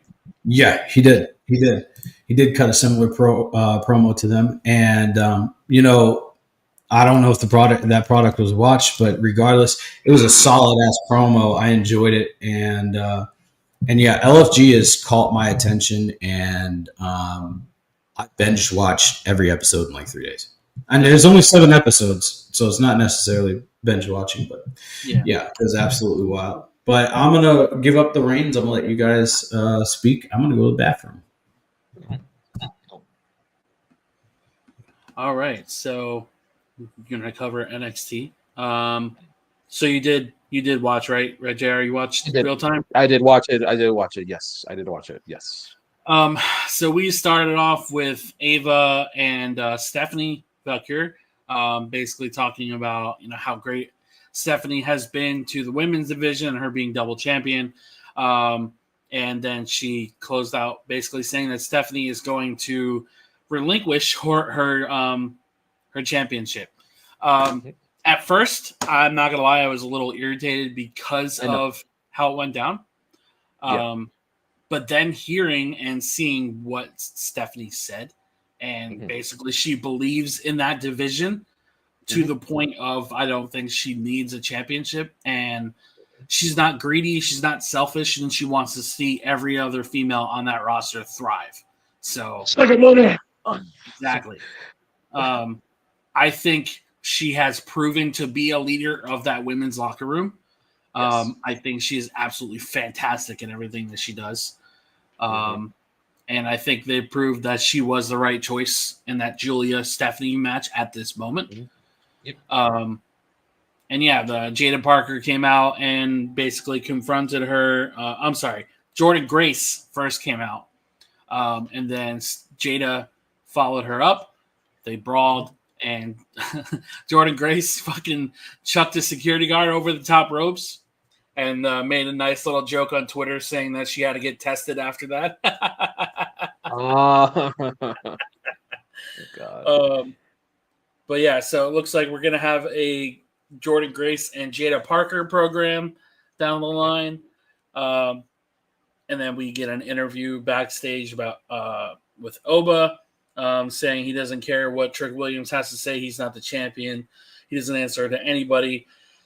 Then we have a backstage segment talking about the Women's North American Championship some more. And Cora Jade says that Lola Vice wouldn't know what to do with the championship besides shake her ass. Great really line. annoying.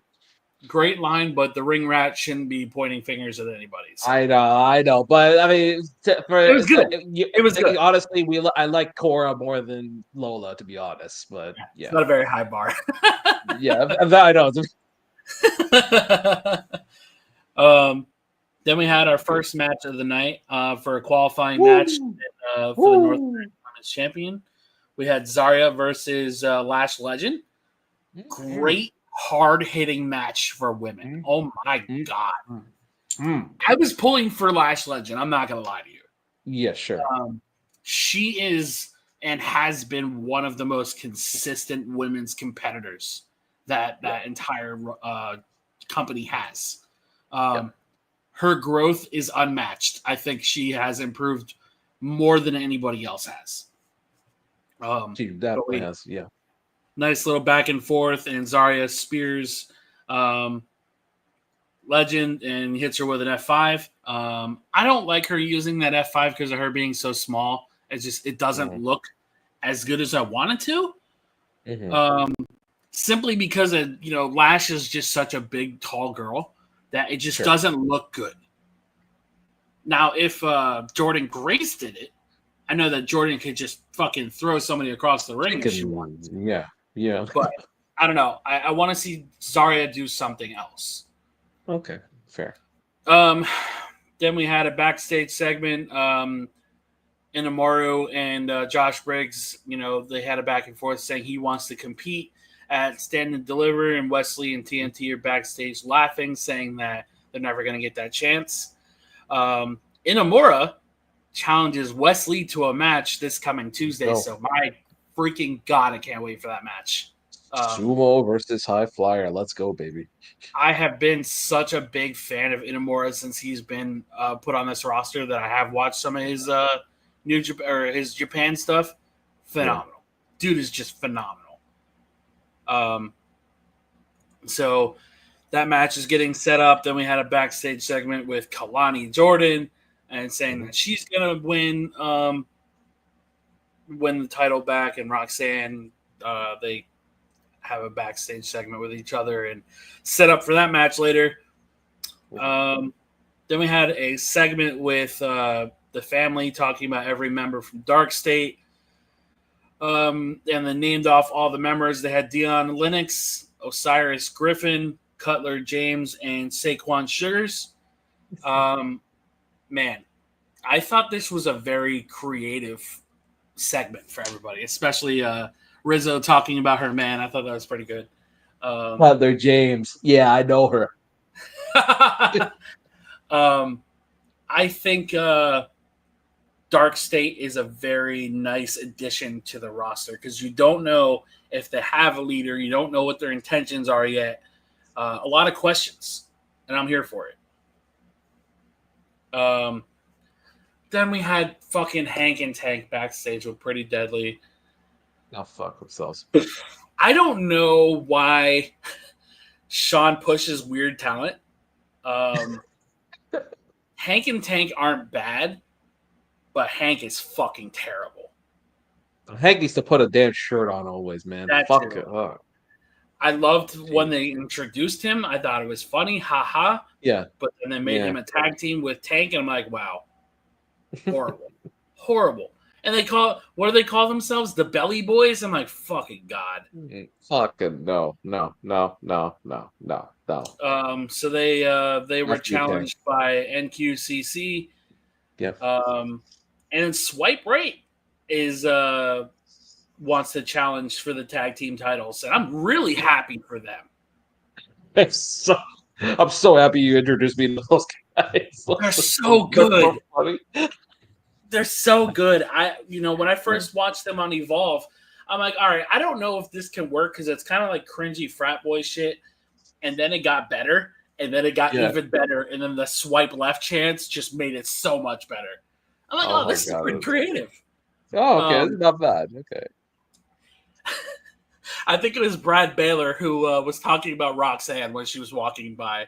And I'm like, Yeah. bro, what the fuck are you guys doing? You're going to get your ass kicked by Drake, bro. Don't do it. We had a match with Hank and Tank versus NQCC. Pretty solid match for what it was. Yeah. Bourne ends up drop kicking Walker to the floor, and NQCC hits their TKO DDT combination for the win. Then we had a really good segment. I thought was probably one of my favorite segments in a minute because you saw some fire from Javon Evans. Oh my God! You better say the line that you said that got me going there. I was like, whoa. What, the Carmelo Hayes one? Yeah. Just run it through it. I'm like, I gotta. Oh my God, that was insane. All right, so Trick Williams starts out, basically calls out Oba, saying he's like, don't get it twisted. Even if you are NXT champion, I'm still the man here. I've been the man ever since I decided to be my own man. I fought for this, sacrifice, and lost a brother for this. I would have hoped that we were going to get a little bit more of a pop after that line, but unfortunately we didn't. Yeah. He's like, look, I did all that just for it to become the Whoop That era, and did all this just to become the Trick Williams show. And I know it's a CW network, but don't get it twisted. Every Tuesday you turn on CW, Oba, I am him. All that success comes to a cost. I feel the hate in the back. Y'all don't want me to shine. Y'all don't want me to be that dog. Y'all don't want me to get back to the top, but I get it now. Then Javon Evans comes out. He's like, let me be real with you. Trick Williams immediately cuts him off. You don't be coming out here interrupting me. Hey, look, I know why you're upset. I know what happened last week, but hey, that's collateral damage. Stand and deliver season. It's time for the grown folks to start talking. Javon Evans just fires back. You know, Trick, I ain't gonna lie, I wasn't sure if you did what you did last week, but then I finally realized that I understand you. Like, let me ask you a question. When did you know it was your time? That sounds familiar, doesn't it? I understand what spot you're in right now because last year you were in the spot. You were in my spot. When Trick Williams wanted the NXT championship, he became NXT's golden child. That sounds familiar too, doesn't it? And just like that, and just like you, I want that top spot. But the difference between me and you is I don't need to break out of someone's shadow to get that number one spot. You feel me? I'm ready right now. Trick Williams. The crazy thing is, Javon, you're in the Trick Williams shadow right now. What do you know about NXT champion? What do you know about selling tickets, doing the media? What do you know about having the brand on your back? You can't relate. What do you know about being the A champion? Hey, man, look, winning the title, that's great, man. But carrying the title, defending, that's a whole nother ball game. And you can't hold that title like I can hold that title. I'm one of one. Believe that. Javon, one of one. You say you're one of one. You say you're the A champion. Trick. You don't know who the hell you are, do you? You're not Trick Williams. You're Carmelo Hayes. Crazy, and it makes sense because everything that you're telling me right now is exactly what Melo told you a year ago. And if you ask me, that makes you a damn hypocrite. So you can try to water me down and make yourself feel better. But since you don't want to talk about it, I've done something that no one has done, including you, and that's drop Oba Femi. Mm-hmm. Oh, God damn it. Oba Femi is just a presence. He just comes out and immediately just annihilates everybody. Yeah. Hey, Javon, why don't you do me a favor and say all that nonsense to my face? You really think that you did something there? Well, congratulations. You dropped the ruler. Lucky shot. Javon, Trick, Oba, stop playing with me like I ain't got your number. Hey, did anybody forget about Deadline? Did you forget about Deadline? Because if we want to check history, I only needed one more second to change history. You know what I mean? I only needed one more second to change history, and you would have not beaten Trick for the title because I would have. As a matter of fact, I'll drop your ass again, become the NXT champion. Trick Williams, better to luck next week, dog, or next year, dog. Oh, good. So some more back and forth. Ava comes out and says it's official. There's going to be a triple threat match. Trick sucker punches Javon. Oba and Trick go back and forth. And then Dark State comes out. Notice every time Dark State comes out, it's after Javon gets dropped. I'm telling you, bro. Javon is the leader. Hey, if you're wrong, if you're right, you're right. But hey, here's the question though: if this is the case here, and the idea is for Javon to win at Stand and Deliver, do you think it's too soon to put Javon in that position as champion of the NXT brand? Because we always talk about the potential of Javon Evans. He has a lot of room to grow, but if you but have him as champion at 20 years of age. So they can do one of two things. Yeah. They put the title on him. Yes, to your question of it being too soon. Yeah. But if he has Dark State come out, stand behind him, holding that title above him, then it could solidify that one, heel turn, and two, wow, he's the youngest NXT champion of all time. So it could do one of those two things. Or they can go the other route where Javon gets fucked over and doesn't win, and then Dark State comes out and attacks the winner, and Javon joins them. Yeah, like setting up for that. Yeah, okay, that could make sense. Yeah, that could make sense. And then I think, depending on how that Dark State lays out, I think that Dark State could help Javon win that title. Yeah, you could do that. You could do that. There's a lot to kind of picture at this point here, so yeah, we'll see. Andre Chase is seen backstage. He got a cracked rib when he had his match against Ethan Page. Says he's all alone, and then Cale Dixon and Uriah Connors have his back. As soon as they're rolling out of the trainer's room, Jordan Grace and Jada Parker are beating the brakes off of each other. And then Fraxium is seen backstage talking to Hank and Tank, and he doesn't know why Frazier has to be rude all the time. Swipe Right introduces themselves to Fraxium. They challenge, and Fraxium accepts the match. So we're gonna get that next week, and man, okay. So it was Brad Baylor that called Roxanne a smoke show. Oh, savage. He ain't wrong. I mean, come on. You're absolutely not wrong. Just got a lot of balls to say something like that. Next up, we had Roxanne and Kalani. Very physical match between these two. Good stuff. Yeah.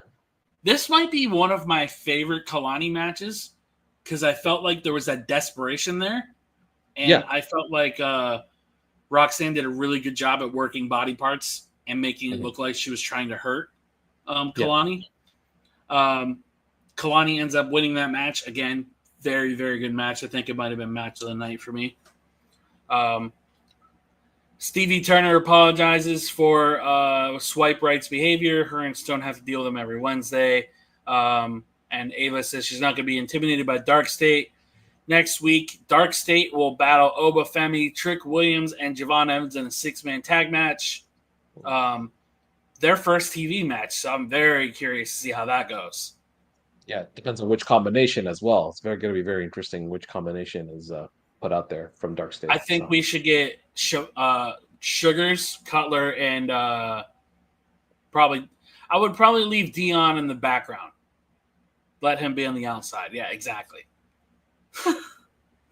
Then we had an interview with Ricky, basically him saying that Sean Spears lit a fire under his ass and that he's looking forward to taking that title off of him. Zarya and Kalani have a little backstage saying that Kalani's not going to win. Soruka's going to have a qualifying match next week. Kalani reminds Soul about nice people finishing last. Then next week it gets announced Jordan Grace will have a match against Jada Parker. Then we had the main event, Ricky Starks versus Sean Spears with the culling in his corner. Man, shout out to Sean Spears for being one of the most solid guys in that ring to the point of making Ricky look like a goddamn superstar. One of the most unselfish superstars out there. Yeah. And I think Ricky's charisma really, really shined in this match. Him doing the strut walk on the barricade was fucking legendary. I think Ricky is going to be one of those guys throughout the next couple years who you're going to see blow up really fast. Yes, for sure.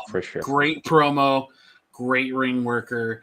Only thing I want him to change is that spear. That's it. Everything else he's fine because his finish is incredible. Yeah. But we have a new men's North American champion, Ricky Goddamn Saints. Bravo, that's right. Bravo. But that didn't end there. Then we had Ethan Page attack Ricky Saints after the match. So it looks like we're going to have Ricky and Ethan at Stand and Deliver. I think they should add Sean, and I would laugh if they added Lexus King too, just for the sake of fucking Tony. But the Tony fumbled chance ended the show. Yeah. Exactly. I have never in the history of watching WWE, I have never seen a crowd go after a company the way that they did. And this is the PC crowd you're talking about. What'd you say? This is the PC crowd you're talking about here. This is the one that we have a little bit of a rocky relationship with, but they're smart. Sometimes they're smart, you know. Yeah, and if I'm not mistaken, the chant started in Carolina, right? In one of those. That's right. Yes. Yeah. And it's funny. A lot of people will sit there and say that Tony didn't fumble, bro. He fumbled. He fumbled big time. Oh, he fumbled. Yeah, 100%. And then when we talk about the match Friday, I think that's gonna solidify that thought process. Oh yes, yes, it is. Before we talk about SmackDown, when Sean when he's coming back, Miro apparently re-signed his contract with WWE. I don't really care if I'm being honest with you. That's fine. That's fine. I just want to see make it work. If it works, it works. But let's see what happens. I'm remember, with some people, they've changed your mind when they resign. So you're right. You're right. Yeah. So. But yeah, NXT was a great show. Sean, whenever you're ready to come back, sir. Well, I'll run SmackDown anyway since we're at SmackDown anyways. So. We'll go to SmackDown while we wait for Sean here, but I'll bring it up anyways. It is in. Oh, there he is. There is Sean. Welcome back. So I already have. Your mic's not working. Your mic's not working, dude. Can you hear me? Yep. There you go. Okay. For some fucking reason, dude, like my computer muted my mic, not. That's StreamYard. All right. So I do have SmackDown here. We're in Chicago, Illinois, of course. Chicago. First SmackDown. First live event since being in the Europe tour. We come out, of course, with the Second City Saint there. CM Punk himself comes out, thanking everybody, mentioning how he was mentioning how he was a gangster back in WrestleMania 22 to John Cena's entrance. He also thanked his wife April, AJ Lee, thanked his dog Larry, and then Paul Heyman comes out and essentially asks what the favor was. And CM Punk says, I'm going to wait till your tribal chief comes here.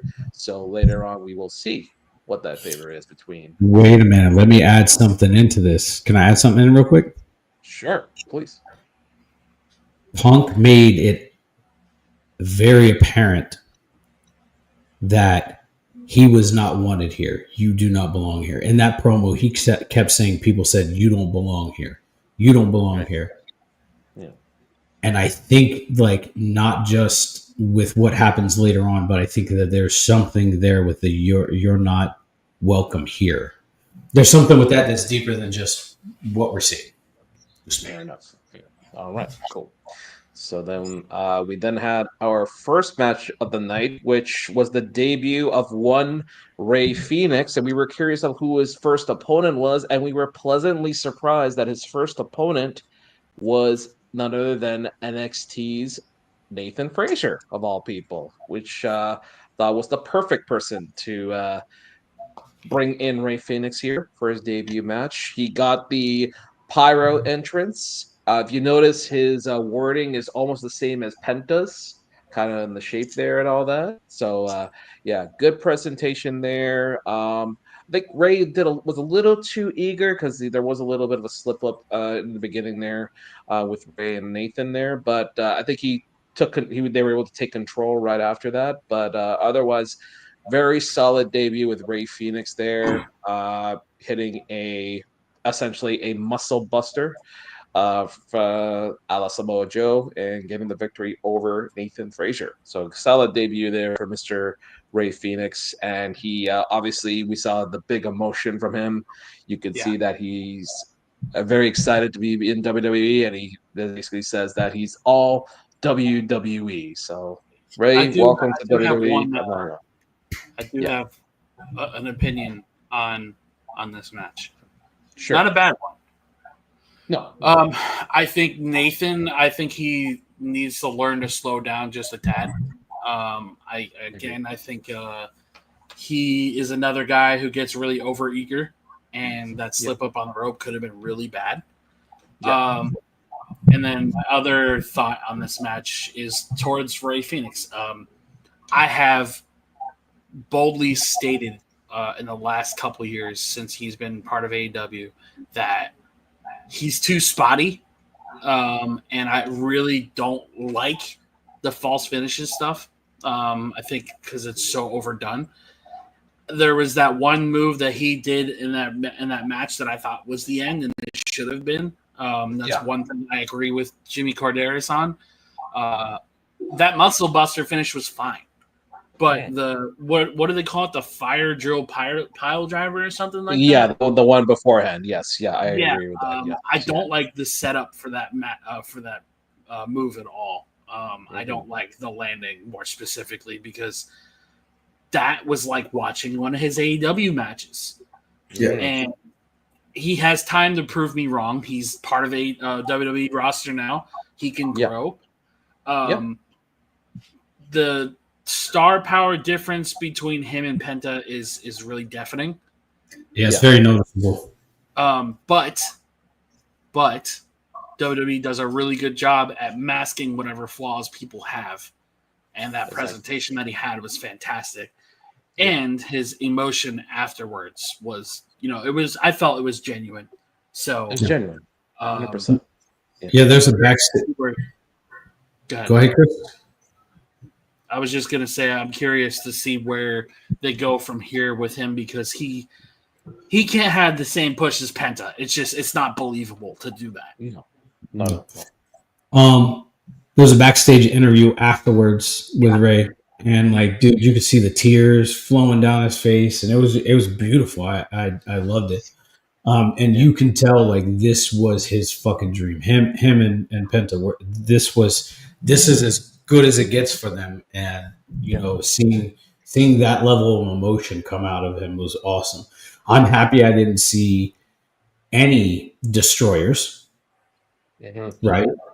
I'm happy I seen a very, very limited amount of super kicks, and not that many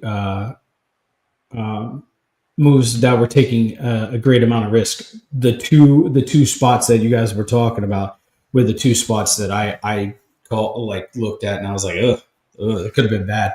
Especially that Nathan Frazier foot catch on the rope, man.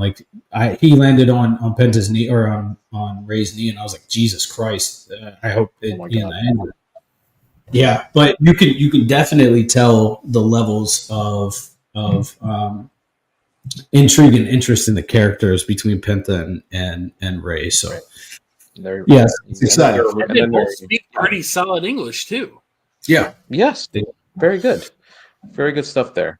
And so that'll make their eventual union as the Lucha Brothers even sweeter when they. So here's my question on that. How long do you wait until you bring them together or put them in the same ring? Probably within 6 months to a year, roughly. I would say. I would say hold off until the Rumble at least. Next draft, I think the next draft or the next shakeup they need. Well, that's right after WrestleMania, though. You don't think that's too soon? Did they do the shakeup after Mania this year? Yeah, They're doing it. Yeah, they're doing it. Yeah. Okay. I mean, no. Let I it. would Yeah. say the Rumble would be safe. Rumble or Survivor Series. Because that'd give them enough time to establish themselves as individuals. We will see. Bro, give me a team versus team Survivor Series. Like shelf the War Games. Yeah, screw the War Games. Yeah, I agree. I hope they get remove that there. Well, we will see. There's a lot of time in between, so we will see what they do with Ray. But yeah, wait, Ray, welcome to WWE. Finally, congratulations to you, buddy. Well done. All right. And speaking of Ray Phoenix, we had a backstage segment here with Santos Escobar, basically kind of berating Los Garza, saying, you should have that kind of performance. And Humberto says he's a flash in the pan. And he goes, yeah, Santos goes, I like it. Why don't you go and fight Ray next week? So we're going to have my boy Humberto Carrillo versus Ray Phoenix next week. So that should be a very solid match between those two there. I have a really scared feeling that Santos is next on the chop block. Yeah, we discussed this already, but hey, look, they're doing something with him right now. At the least, it's something. It's not like he's sitting in catering or anything like that.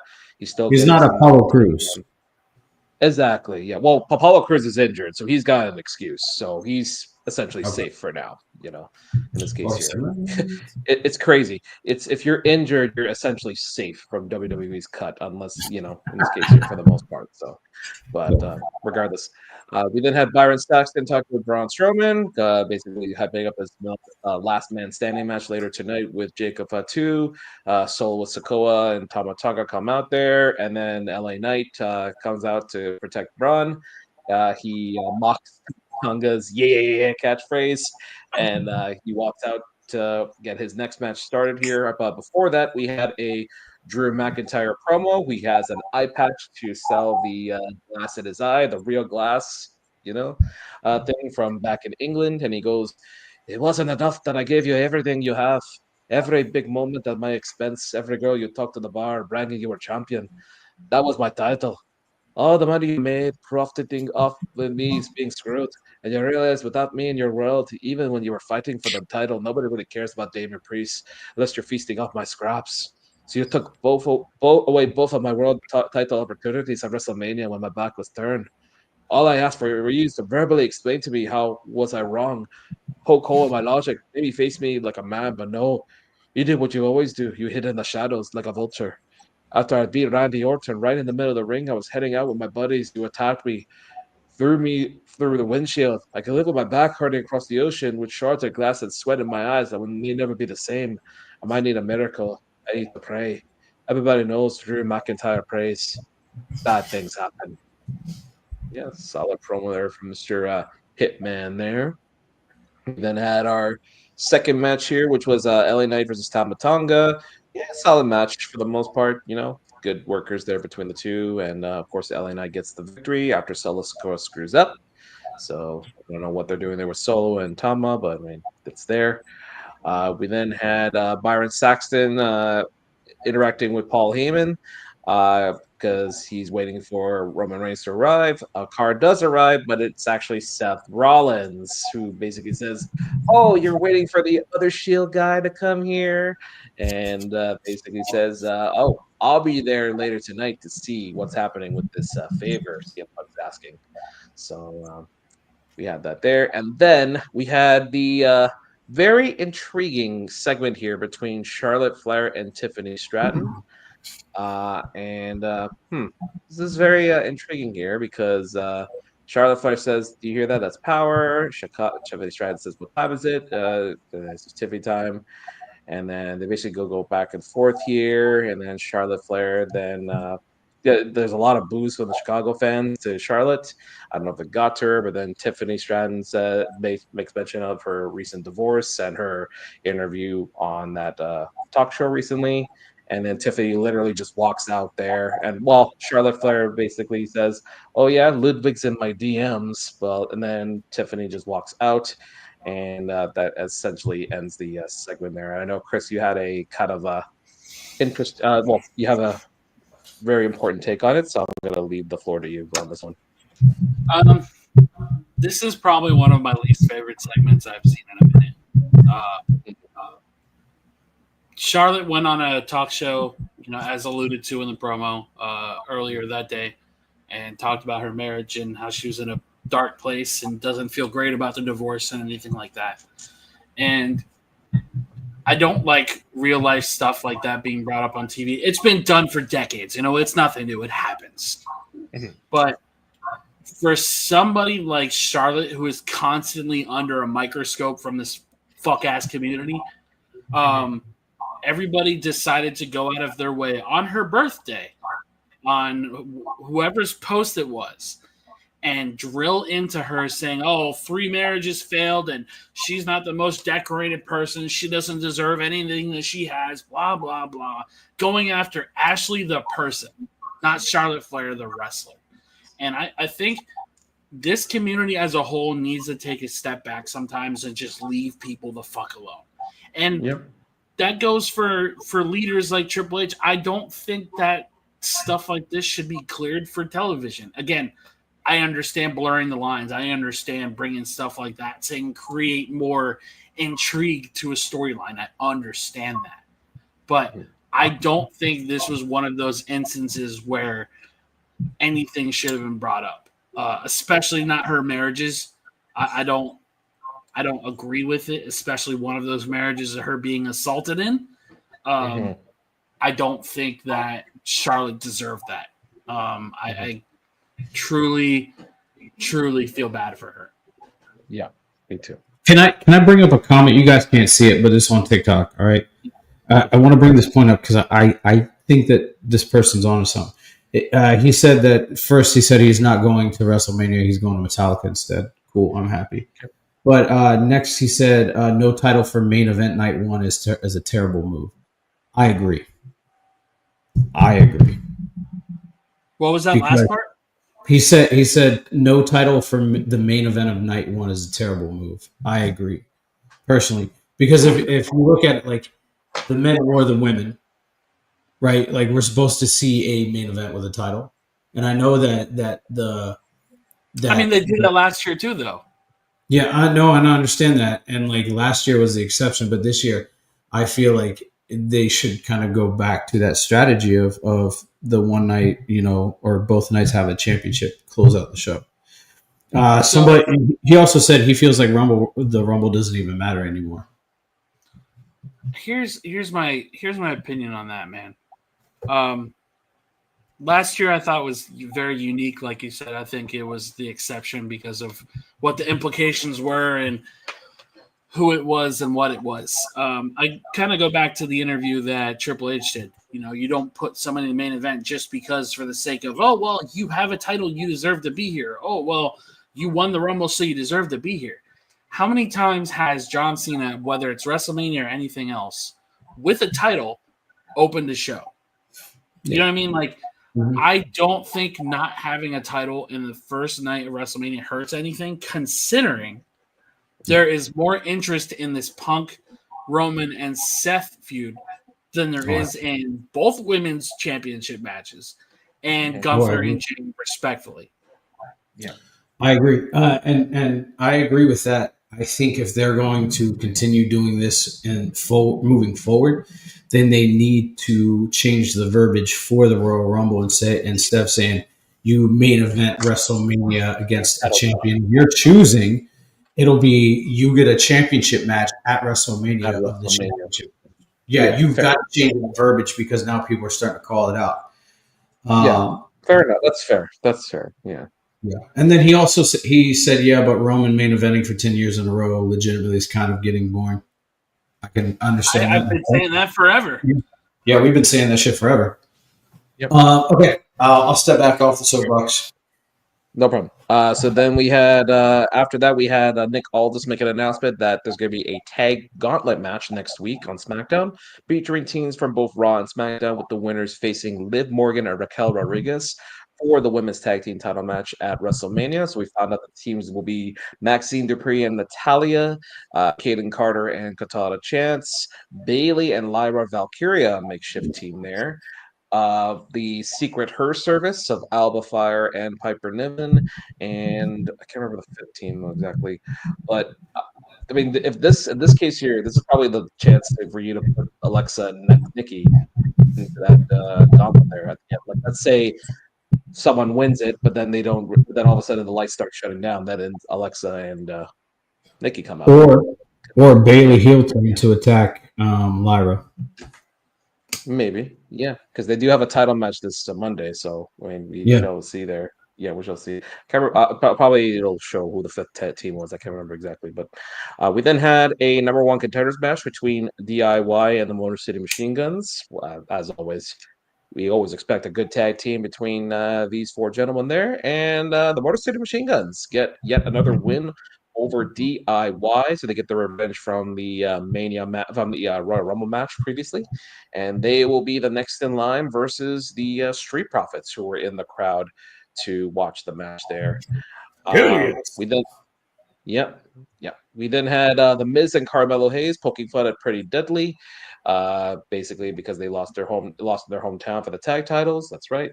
So it looks like there's going to be a tag match in the future there between Pretty Deadly and Miz and Carmelo Hayes. I really don't like that tag team at all. You don't like that pairing? It's probably short term. It's horrible. It's probably short term until the draft. So I mean, let's just make it work there for now. I like it because it's you have a really giddy veteran who wants to work with the younger generation to stay relevant. You got the younger guy that wants nothing to do with the older guy, but the older guy's just always around. Fair. That's fair. Yeah. I mean, hey, it's entertaining with those two there. So I mean, I know you have your issue there, but I got no problem with those two. As long as it's not R-Truth, I'm good. Is that fair enough? Good point. We then had Naomi take on B-Fab in a match here, a little short than usual here, but solid regardless, because B-Fab seems to be improving for the most part there. And then Naomi got the win with a new finisher for the looks of it here. So very interesting new finisher there for Naomi, which is great because the rear view is not really a realistic finisher to myself. So, but regardless, not sure who Maga. Yeah. We didn't get to talk about her promo last week that she did, where she was where she was wearing the caution tape, and like that is a complete transformation of character, 100%. Yeah, and so good. It's like with the Kevin Owens heel turn. The heel turn makes sense. Like she has very legit, reasons why she turned heel. In this case here, and it made a whole lot of sense here. And speaking of that, so she kept attacking B-Fab, and then Jade Cargill came out there, and for the first time ever, believe it or not, we're gonna have a one-on-one women's match in the modern era without a title on the line. So it's gonna be Naomi and Jade Cargill at WrestleMania. So well deserved to both of them in this case here, because it makes a whole lot of sense for those two to have a one-on-one match instead of on a pre-show or with that. Yeah. Can I throw a bone in here? A problem that I have with this, sure, is instead of doing the most likely thing or the most logical thing, they pull They pull Bianca away from this storyline. Did they though? I don't know if they did, but from the looks of it right now, they pulled her away. I know there's a lot of social media interaction between all three of them. But this would have been a great way to capitalize where instead of pulling Bianca away and putting her in a championship match, they could have inserted her into it. But then the thing about that, though, is what if she's in a match and she gets fucked over by Naomi in the heavyweight championship match at WrestleMania? Maybe it's possible. I mean, we have to see at this point here, but. I think Jade goes over Naomi and Naomi fucks over Bianca. Yeah. Yep. That's possible there. We then had Damian Priest came out. He basically kind of retorted back Drew McIntyre there, and they'll meet up later next week. So I'm not even going to read this promo. Yes, I've seen your money in the bank.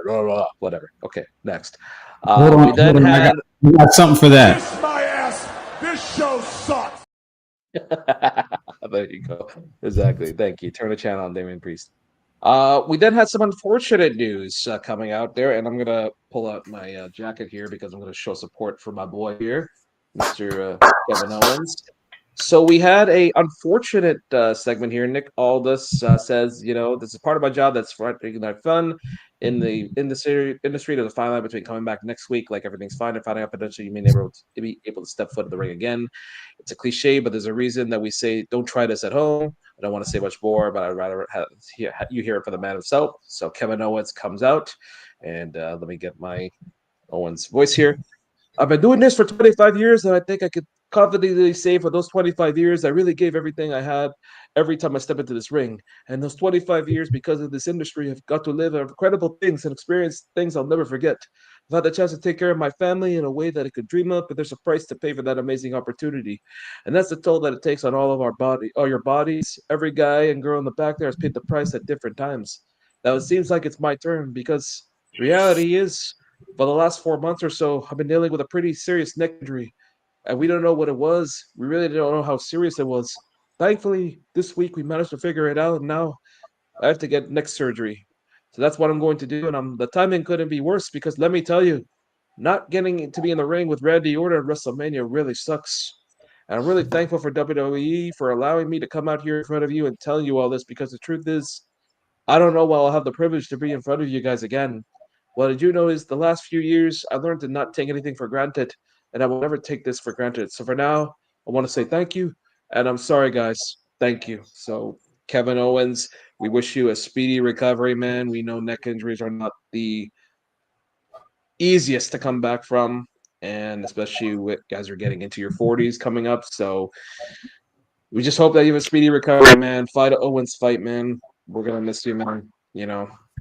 We all love you here. So we all love you So here. I will admit that I was wrong. I thought it was a part of the storyline, and I that's thought it just was because too. I didn't see any of the posts that were posted up prior to SmackDown. And apparently, they said that Kevin Owens is injured and that he was going to address it. That's why I didn't read. That's why I didn't read those because I didn't. I want to see it from the horse's mouth. So, from Kevin's mouth in this case here. Yeah. So. Yeah, I thought it was for a storyline. I thought it was going to be one of those things where Randy no longer has, or calls bullshit on it, and he didn't. And so I'm really glad that he didn't. But that being said, I did watch an interview KO did with somebody, this past week, and was like, the injury didn't even come from the ladder match or the match with Sammy. He was like, it was literally a match where I've taken this move 1,000 times and I just landed wrong, and then it progressed and got worse. He was like, my neck wasn't even that messed up during the match with Cody and Sammy, but it's now gotten to a point where I cannot avoid it. Yeah. Okay. Well, there you go. So that's a life lesson to everybody there. Listen to your bodies. If you feel like something's wrong, get it checked out. And it's a good thing Kevin Owens got it checked out there. So. Yep. Randy Orton then comes out there. They basically give a stare and basically says, "I'll see you down the line," sort of in this way. We had a stupid idiot fan says that you're still shit to Kevin Owens, and Kevin Owens confronted him, and then the fan had the right to say, "Oh, I thought it was a storyline." Well, get to smack his ass there. Would have smacked him right there. But then Nick Aldis gives Randy the unfortunate news. That he will not have a match at WrestleMania, which then Randy dropped him promptly with an RKO, which if we remember a few shows ago, Sean pointed this out there that he wanted to see Nick Aldis versus Randy Orton, and Hail Hydra. I think we are going to see it. Fucking Hail Hydra. Hydra. There you go. No, so look, man, I think it's going to be one of two things. I think it's either going to be we're going to get Nick Aldis and Randy at Mania, or we're going to get Randy with an opponent of Nick Aldis choosing, and it's going to be somebody like someone brought up and said Joe Hendry. No, could have he hasn't earned the right to be in the ring with Randy. Yeah, exactly. But it could be a return for somebody, right? Like it could be like a Rusev return or an Aleister Black return. One of those two. I feel the same way about those two that I feel about Hendry. I don't think they deserve deserve that spot either. Hear me out. We also said that about Cody when he returned 2 years ago against Seth, and he hadn't earned it. Fair though, Cody's star power is significantly higher than both of those guys. Very true. Very true. Very true. Not We'll see what that- happens. Miro, I'm just going to take out of that conversation because I think he's 12 shades of dog shit. Alistair, I think, is great. I feel like AEW did a really good job at ruining him. Of course. Yeah. Yeah. Well, And, we'll see. It all started with Arn Anderson blocking his kick. Yeah. I think our best bet is just Nick Aldis. I think, honestly, that's it. Yeah, that's fine with me. The story makes sense and all that, especially that thing I shared with you guys where you gave him a check for $100K for the RKO. He's like, "This is $100K. The fine was $50K. Oh, that's for next time." So Yeah. I guess that was the next time there. So we shall see. We then had our fifth match here, which was the last man standing match, which the stipulation was the winner faces LA Knight at WrestleMania. We had Jacob Fatu versus Braun Strowman in a last man standing match. This is shorter than I would have imagined for a last man standing match. Usually they go around 15 to 20 minutes for this match, but I mean, I'm not counting it, but it's just something I saw when I saw the match. Still physical. Still, with Jacob and Braun, you can never not be bored with the match because everything happened with these two there going into the crowd. A suplex off to the tables there and all that. It ended with Fatu doing the running hip attack through the table, and Braun Strowman couldn't get up because he was stuck within the tables, and Fatu got up just at 9 seconds and picked up the victory. So Jacob Fatu has now earned the right to face LA Knight for the United States Championship at WrestleMania. So are we getting Jacob Fatu as United States Champion at Mania is Most now the likely. question there. Yeah, Yeah. I mean, this is great. No fucking over, Push it right? to the moon. Let's do it. Absolutely. Absolutely. And then we then had so then we had the recap of the John Cena Cody Rhodes segment. Cody Rhodes will be coming this upcoming SmackDown this week. And then the tag team gauntlet match as mentioned. Oh, I forgot the 15 is my favorite team, PFC. Great. Good. Awesome. Next. So they're part of it as well. So that's PFC. That's without, of course, Sonya Deville, who is not with us anymore. And then we also have we're going to have a segment with Drew McIntyre and Damian Priest going face to face. And of course, Rey Fenix will collide with Humberto Carrillo. And then finally, Roman Reigns has arrived. He literally just comes out from the car, through the entrance, doesn't even stand for his pyro, and he goes, "Chicago, acknowledge me." And then he asks if CM Punk is here, and he goes, "Yes, my tribal chief is here." And then before CM Punk can make it, Seth Rollins, Seth Rollins though makes his entrance. Chef Rollins, Chicago, missionary, whatever. Chef Rollins, he's cooking it up. Yep, yep, that's right. And then Roman Reigns says that Seth is untrustworthy, and then Punk comes out, and then I'll read the favor here. So. The favor? What's the favor? This is about friendship. This is about legacy. This is about promises made and kept. It's about loyalty. This goes back to 4400 Shepherdsville Road in Louisville, Kentucky, when on day one I showed up and they told you that I don't belong. And they told me you to fire me. You said no. Hell, you're wise, man. It's just that. He's beyond his years. You projected this years ago on television on Monday Night Raw, 2012, if we remember. That's the callback there. And if everybody else has forgotten about it, they certainly don't mean I have. And hell, even before that, if I could throw back to the day you left this company on Big Show's bus, you, me, and our show and RVD standing there talking amongst ourselves, and I mistakenly made it about me. And I said, "Paul, they're gonna fire me. Without you, I'm nothing. Don't leave." And you said, "No, no, no, no, you'll be fine." And I said, "I'm sorry I made this about me." You remember this, Paul? I said, "What can I do for you?" And at that moment, you said, "Punk, when you main event WrestleMania, force them to deal with us." Well, they aren't here anymore, so I'm going to force you, my tribal chief. I'm going to force you out of your comfort zone. I'm gonna force you to deal with us. And then once he said that, Heyman was like, "Oh my god!" Because at Dog, you sound like WrestleMania, Paul Heyman's voice. at WrestleMania, in the main event, in my corner, you're a wise man, my best friend, Paul Heyman. And then you can see the look on Paul Heyman's face. He goes, "That's the favor." You understand? He loves me. He needs me. I saved him. Even if I let him, he wouldn't happen. Wise man. Yes, my tribal chief. Just pull down easy, will you? Are you crying? Are you crying? You better than up and tell them no. I told you in. I took you in. I made you relevant. Tell them no.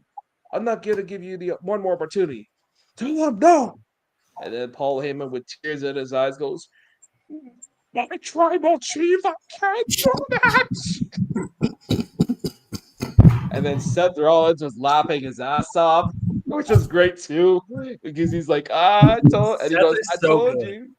I told you." And then Roman backs Heyman to the turnbuckles, and then Punk gives him the GTS and stares down Seth Rollins as the show goes off the air. So, yeah, that was that segment there was amazing, wonderful. Yeah, and it makes this triple threat even more intriguing now, getting into Mania here. So, yeah, that was Friday Night SmackDown there for you.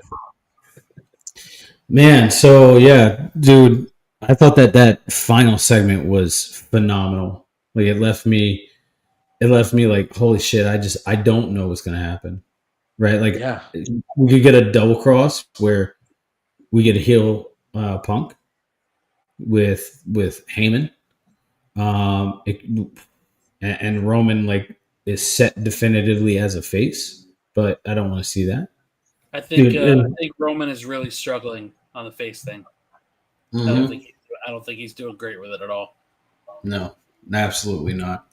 I think that he needs to maintain that tribal chief persona, right? But a little less aggressive.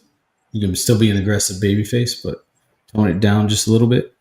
Yeah, I thought that final segment was phenomenal.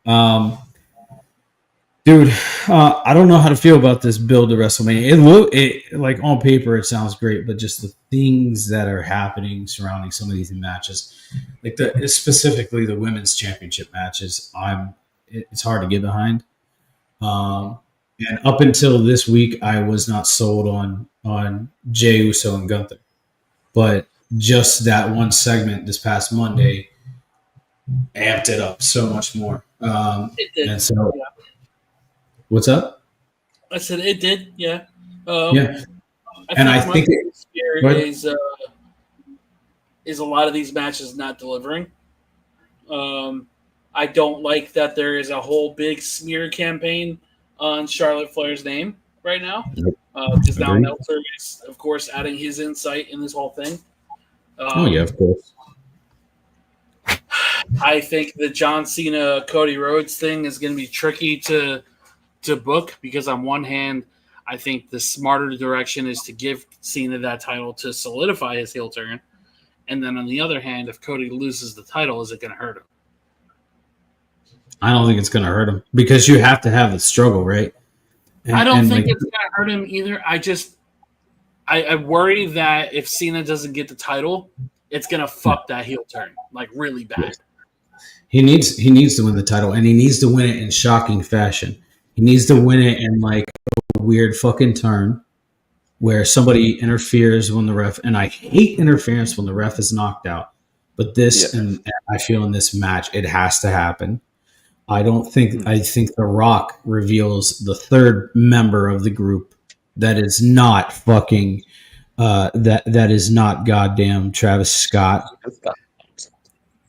I think it needs to be a third member, and that third member needs to be somebody that will completely shock the shit out of everything, the whole system, and not like Adam Cole, baby. Don't say Adam Cole.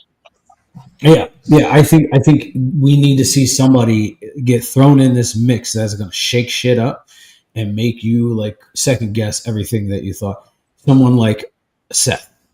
Put Seth in there because Seth is not loyal at all. Come on. Is Seth really loyal? Seth wouldn't He be bad. already did that. He kind of already did that when he did the Authority. So. Right. I was going to say the only problem with Seth is his theme music really, really, really fucks that up for potential. Yeah. If you are going to turn anybody heel to join and make it like, what the fuck? Punk. Put Punk in that position. Maybe. So here's my thing about Punk. Because that was everybody's choice at the Chamber to join The Rock, right? Yeah. I think it wouldn't be shock value if CM Punk were to team up with them, only for the fact that he can be a heel. We know he can be a heel, but we need it in a way of holy shit, that just happened kind of thing. Yeah, and I don't know who's capable of doing that besides Cena, because there is a very small, rare air of baby faces that can make your jaw fall on the ground like, wow, holy shit, they went heel. Here's a name that you already threw out earlier that I think would actually be fucking bonkers. What if Joe Hendry would to turn heel and join The Rock and Cena? Ooh. I think that could be the only like shock factor in this whole thing I can see happening, because he's an over baby face. He's the ultimate good guy whose career is modeled after John Cena besides Cody Rhodes. Like, other than Joe, right now, I don't think there's anybody who has the potential of making this more interesting than it already is. Yeah. Well, on top of that too, I feel like this is a modern day NWO. If you look at it, without it being called NWO, this could be a modern day NWO, right? Because you had the first initial 3 members. There is no third member right now, but we know for a fucking fact. What if Triple H? What if Triple H ends up being the third member in some fashion? I would honestly, I would not be upset with that. And I would, the reason why I would pitch Punk and Paul Heyman is because Paul Heyman can be that fucking mouthpiece for the group. Yeah, and he can literally. Yeah. I mean, and there's a claim there's a stake to Punk turning heel, right? He could flip it and say, while I was gone, you chanted my name, but that showed that you didn't care about my health. You didn't care about my mental stability. You didn't care about the fact that that I was fighting a system that would never get better. It just maintained how sick it was until it had to be cut out like a cancer. Mm-hmm. Do you think that kind of counters all his promos that he's done within the last 3 years, though? Yeah, that's the thing. And that's the point. Absolutely, and that's the point. Because Cena literally shat on everything that he ever did as a face. Yeah, the thing is with Chris, I don't think you want to do it with Triple H because he can't get physical at all. No, I know. Yeah, and that was more so the 2K24 book. Okay, fair enough. Yeah, there. CM Punk. Yeah, you could do the same thing with CM, but then it's kind of repetitive. It's like if you're saying, he's basically being a hypocrite as well. As Drew would say, he's a hypocrite.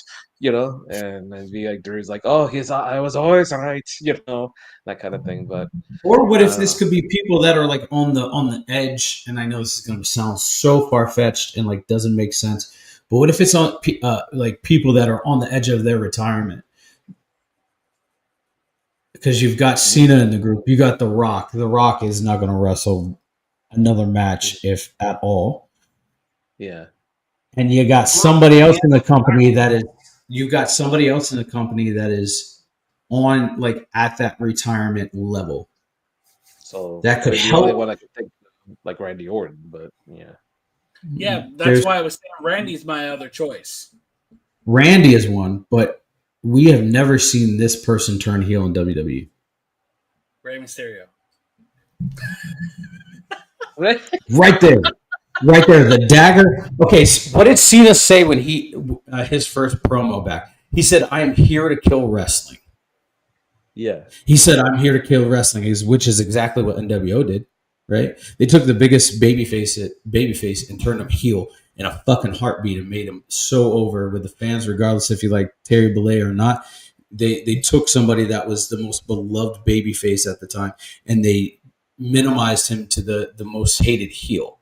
Right, and they did that with Cena. You can do that with Rey Mysterio, and you could do a double turn like that, where you got Rey Mysterio turning heel, and you got Dom going face. And I think can Dom going face is definitely something that needs to happen within the next year. Yeah. The only problem I have with Rey is the fact that he's 5 foot fucking tall. Yeah. He's also a legend, and Cena's not that much taller You're than not he wrong. is. You're not wrong, but everybody on that roster dwarfs Rey Mysterio. Yeah, that's true. That's true. Yeah. Yeah, that's true. That's true. Other than the fellow luchadors, who is he going to make? Who's going to be intimidated by a heel Rey Mysterio? Yeah. All we need is the unmasked You know Rey Mysterio from NWO. What else? Even I have to laugh at that. That's my idol. So it's like, But honestly, I mean, you could do him, or you could do Orton. Orton would make the most logical sense, and then it could be an authority, anti-authority kind of deal, because you have your main authority with Triple H, Adam Pearce, and Ava, and then yeah, bro, bring Eva back. Let's go. Cake. You could have all four of them, right, working together to try and maintain some level of like stability within their brands. But then you've got this group that's interrupting, perpetually interrupting, jumping in matches on Raw, SmackDown, NXT, and keeping them going. And Triple H is trying to maintain the balance of everything, right? Like, and I think that this could be like something potentially great, but not like a 2K game where you're just throwing random ass people in for no reason. What if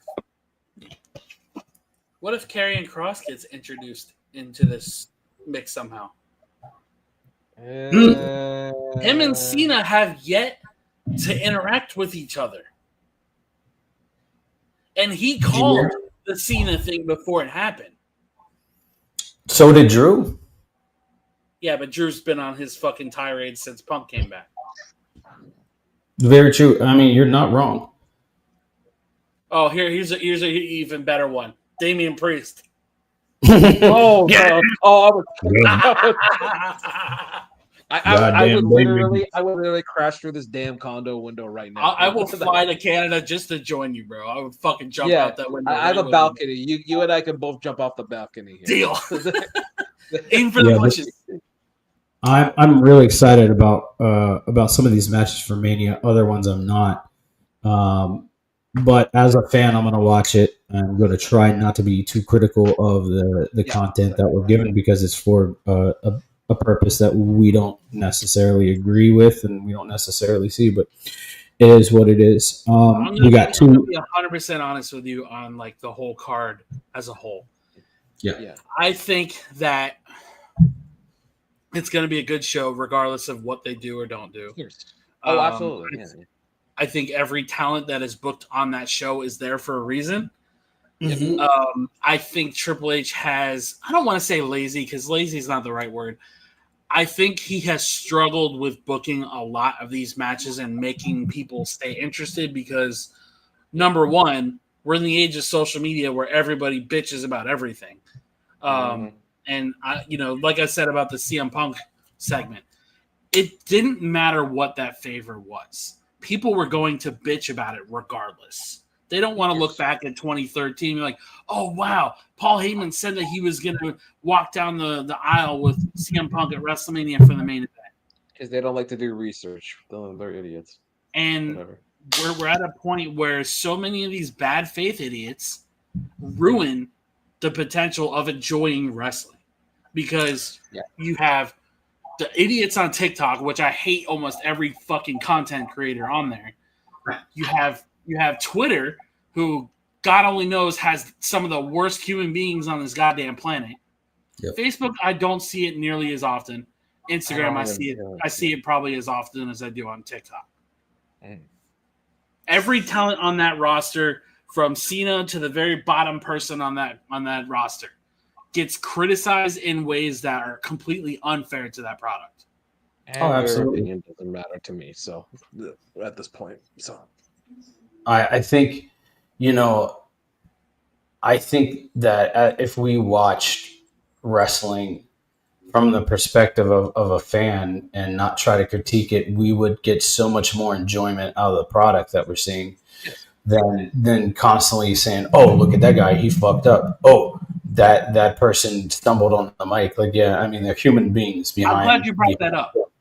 When Frazier had his foot caught up on that rope, the camera pans on the corner, and that dipshit that dresses in the fucking referee shirt every week that he's there started to chant, "You fucked up." Like, bro, grow the fuck up. You are a grown ass man in a referee shirt. Sure. Thank you.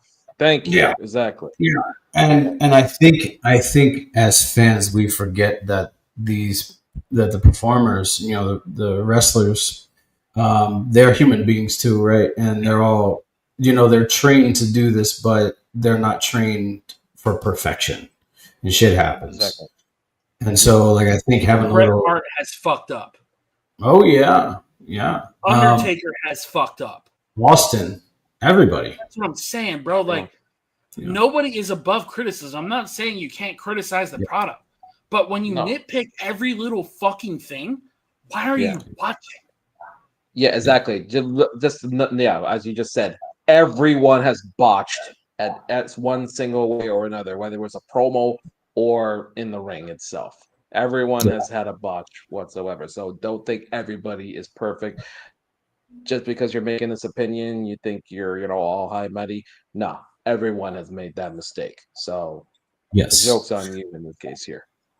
Absolutely. Next week we're going to cover this week in wrestling, but we're also going to start doing predictions because we're going to be a week away from WrestleMania at that point. And we're going to fuck! I didn't think we're going to get here.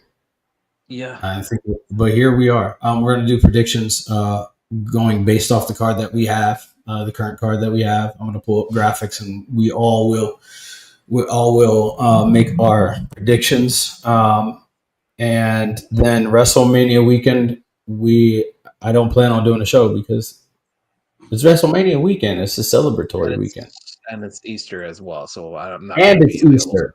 Yeah, it's going to be Easter, and I don't expect anybody. I'm not celebrating Easter. Zombie Jesus, me and Zombie Jesus Day just don't collide anymore. I don't really have anybody to celebrate it with, so fair enough. But I'm gonna be watching WrestleMania. I'm gonna have a WrestleMania party over at the house both nights, and so I'm really excited to see where that goes. But yeah, dude. Like I said before, I'm excited about some matches. Some matches I'm less excited for, but I'm more amped to watch it as a fan from a standpoint of tradition, right? Like WrestleMania is a tradition. I put up on Facebook, I think Chris has seen it before, but I used to put up on Facebook, you guys can have your World Series, you guys can have your Super Bowls, you guys can have your, Stanley Cups. But for me, this is my Super Bowl. This is my Stanley Cup. This is my World Series. And that's WrestleMania. And WrestleMania weekend has been a tradition of mine, ever since I have watched wrestling from a child all the way up till now. So, like, this to me is like any other fucking holiday or any other major event, right? And so I'm taking time to enjoy it. Yeah, I took off 3 days after WrestleMania, so. My man. Wonderful. My man. So somebody said, listen, you should have sports athletes wanting to be a part of WWE. Absolutely you should. Absolutely should. But that doesn't mean that every person that tries out deserves the spot. Some people Bro, can they cut said it. that shit about Kevin Knight. That fucking nobody that signed with AEW. They're like, how insulting to have him try out. What the fuck do you mean? He needs to try out. He needs to see what it feels like to take a bump, to run the ropes. Listen, yeah, every athlete has done training camp or has had a tryout. They don't just get the job right away. When you go to a job, you get a job interview. You don't get a job just because of your looks or your past. Right, exactly, and I think even if you look at people like Bad Bunny, celebrities that have stepped in the ring, even Logan Paul before he actually signed a contract, and some of these other celebrities, right? Like you don't want to put somebody in the ring that has no fucking clue what they're going to do because the fans are going to shit all over it, rightfully so. Right, and that's why I'm glad that we've had Bad Bunny in the ring. I'm happy that we had Logan Paul in the ring, and now he's an active part of the roster. Right, those are attractions, and those attractions have a name behind them. But somebody that's just stepping into the business because hey, it's just going to get me some more follows and some more likes, and it's going to boost my popularity, and I'm not going to have anything to do with it afterwards. Kindly, you can go fuck yourself. I don't want to see you on my TV screen. But there has to be a vetting process, right? Like you don't want, and prime example is Travis Scott, right? Travis Scott just came in, smacked Cody in the face, and we got a black eye. It made for good TV. It made for a great storyline, but it wasn't needed. But yeah, I think that athletes do deserve a place in professional wrestling, but I think they need to be vetted and trained and put through the system just like every other single fucking person that steps through those doors. So for the Travis Scott thing, besides him giving Cody a black eye and all that stuff, apparently there was more to his presence than just that physicality. He was doing the whole Sage thing in the background when Cena sold his soul to The Rock. So I mean, there was a lot more to Travis being there than people want to dig into. Yeah, absolutely. I don't think that slap should have happened, but him being there was definitely, there was symbolism behind it, right? And also we found out, I guess, that Travis Scott wrote Cena's heel entrance. And we're waiting to hear that. Nice. Nice. So somebody said, Shadow, what don't you like? What don't you like? He said, I really don't like that. I might address this off camera once we leave, but that's what I'm trying to find out now. He would do it at WrestleMania. Yeah, I mean, there's a reason Travis Scott was there, and there's a reason. Oh, Travis Scott being physical. He said he didn't like it. I didn't like it either. I felt like it. I mean, The Rock gave him the right away to do that, but yeah. So somebody commented and said, I agree that if Jeff Hardy stayed sober, he'd be bigger than Cena. No, I disagree. Not a chance. No. Absolutely not. No. Let me ask you something. What promo did Jeff Hardy ever cut in his entire career sober that was better than anything John Cena did? I'll give you a hint. None. Yeah, I agree with that. Going back to the Travis Scott thing, I don't think that Travis Scott should have laid hands on him. He's not trained. It's good. It's for good TV and a good story, but I don't think that he should have done that. But there's a reason, and whatever that reason is, we're going to find out what the fuck that means and what it looks like. But he said CM Punk versus Hardy 2009. Those promos were top tier, but a lot of those promos were given. CM Punk carried that. CM Punk carried that feud really. And then when Jeff left the company and Punk took over, he trolled the dog shit out of him. And then we'll see what happened there. But hey, to each their own. You can have your opinion, and I don't have to agree with it, and we can still be friends. Travis Scott has serious intentions with working with WWE. Yeah, he does. Apparently, he's been training in the ring. But anyways, it's 4:00. We've been running for almost 3 hours now. JR, what are you excited for this week?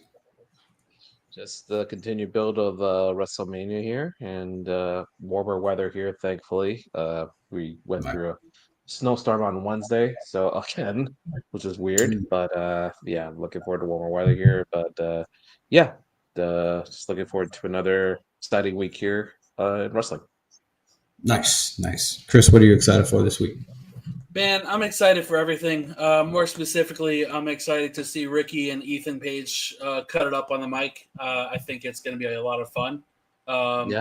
Curious to see if Spears also takes part in that. I need that feud. I would love to see Lexus King in a big program for Stand and Deliver. I think if there's another guy who has improved a lot since he got there, it's Lexus King. King. Yeah. I'm curious to see what goes on with this Cody stuff now, because if the rumor of Cena not being there until WrestleMania is true, which I'm assuming it is, I'm curious to see what Cody says or does, if The Rock is going to be part of that.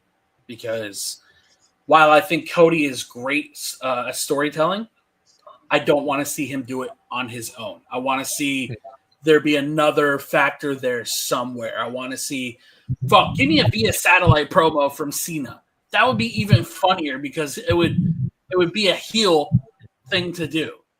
Via satellite by The Rock, like he did previously with Hogan. Yeah, but don't be like this whole Cody Rhodes by himself babyface promos until WrestleMania. I don't want to see that.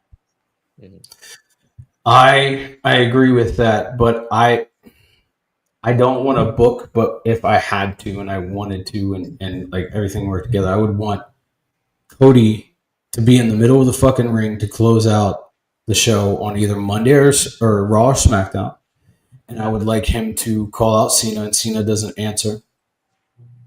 But you can see Cena's car pulling up, right? Because like now he's no longer showing up on time. He's heel Cena. He's destroying wrestling, and he goes to meet Cena in the parking lot, and it's not Cena in the driver's seat. It's The Rock. No, it's not even The Rock. It's somebody else, right? Driving Cena's car. It could be Travis Scott driving his car. I don't care. It could even be a fucking valet, if you want to call, or a chauffeur, right? Because Cena threw that word out, chauffeur, right? It could be a chauffeur there. And he goes to pull, what he thinks is Cena out, and it's the chauffeur in Cena gear. Cena attacks from behind. We get the go home show, or we get the go home moment like we got last year, where with The Rock beating up. But instead it'll be Cena. Yeah, and then instead of Mama Rose, he'd be like, "Tell Brandy I said hello," or something. Brandy, like that. yeah, Brandy or Dustin. You could one of the two. Dustin has said "fuck The Rock" on multiple times. So I would not be surprised if he said, tell Dustin I said hello, or tell Brandy I said hello, or your daughter. And I want Cena to come out at WrestleMania dressed up like the Peacemaker. No jorts. Not, you don't got to keep have the helmet on, but I would like to see him in gear that resembles the Peacemaker. Yeah, that'd be a good callback. Just don't put him in the Peacemaker gear. No, God's sake, he comes out. It'll be no, he won't come on. But look, there's got to be something that's different at WrestleMania about Cena that we don't really see. Like, the layers are starting to get pulled away a little bit more every single time that we see Cena, and like, it's good. And I want them to take their finger and stick it in and just rip it wide open at Mania. So we'll see. But these 2 weeks are going to be very crucial for this storyline, because it has the potential to either be one of the greatest stories ever told or the biggest stinker. Yeah, and that stinker is definitely a possibility. Like I said, these next 2 weeks, I don't want to see Cody just come out and say, "Oh, I showed up and Cena did it, and I was here for you guys, but he wasn't." And I swear to God, if he comes out with the Cena gave up shirt, I'm going to kill myself. Yeah, I don't think it. Well, that shirt is hideous. That shirt is fucking hideous.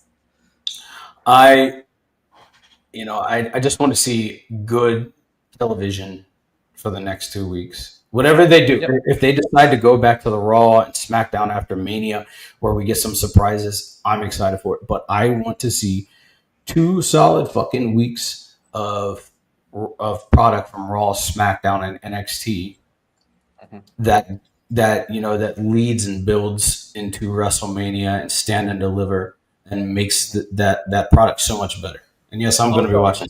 Really quick before we wrap it up. You know how everybody was bitching about that spinner belt that Cena made? You know who has a spinner belt on the other show? Athena has a fucking spinner belt for her title. Yeah, Hypocrite motherfuckers, bro.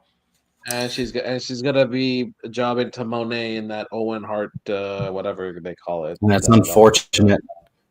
Yeah, it's really unfortunate because that woman is super talented and normal.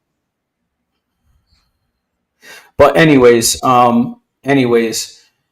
until next time, until we see you again next weekend, I hope everybody on Facebook, YouTube, and TikTok enjoyed the product that we had today. And thank you for being here. Thank you for interacting with us. I'm gonna work on getting it so you guys can see my patness, and so we can stream to TikTok as we are also streaming to Facebook and YouTube. So until next time, I hope you guys have a good week and be good and be gracious to yourself. Much love. Deuces. Deuces.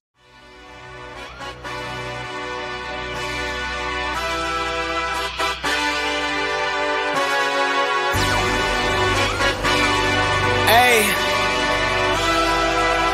Yeah, let's see how you do under pressure. Oh. I've been wanting this shit forever. I've been in the field with whatever.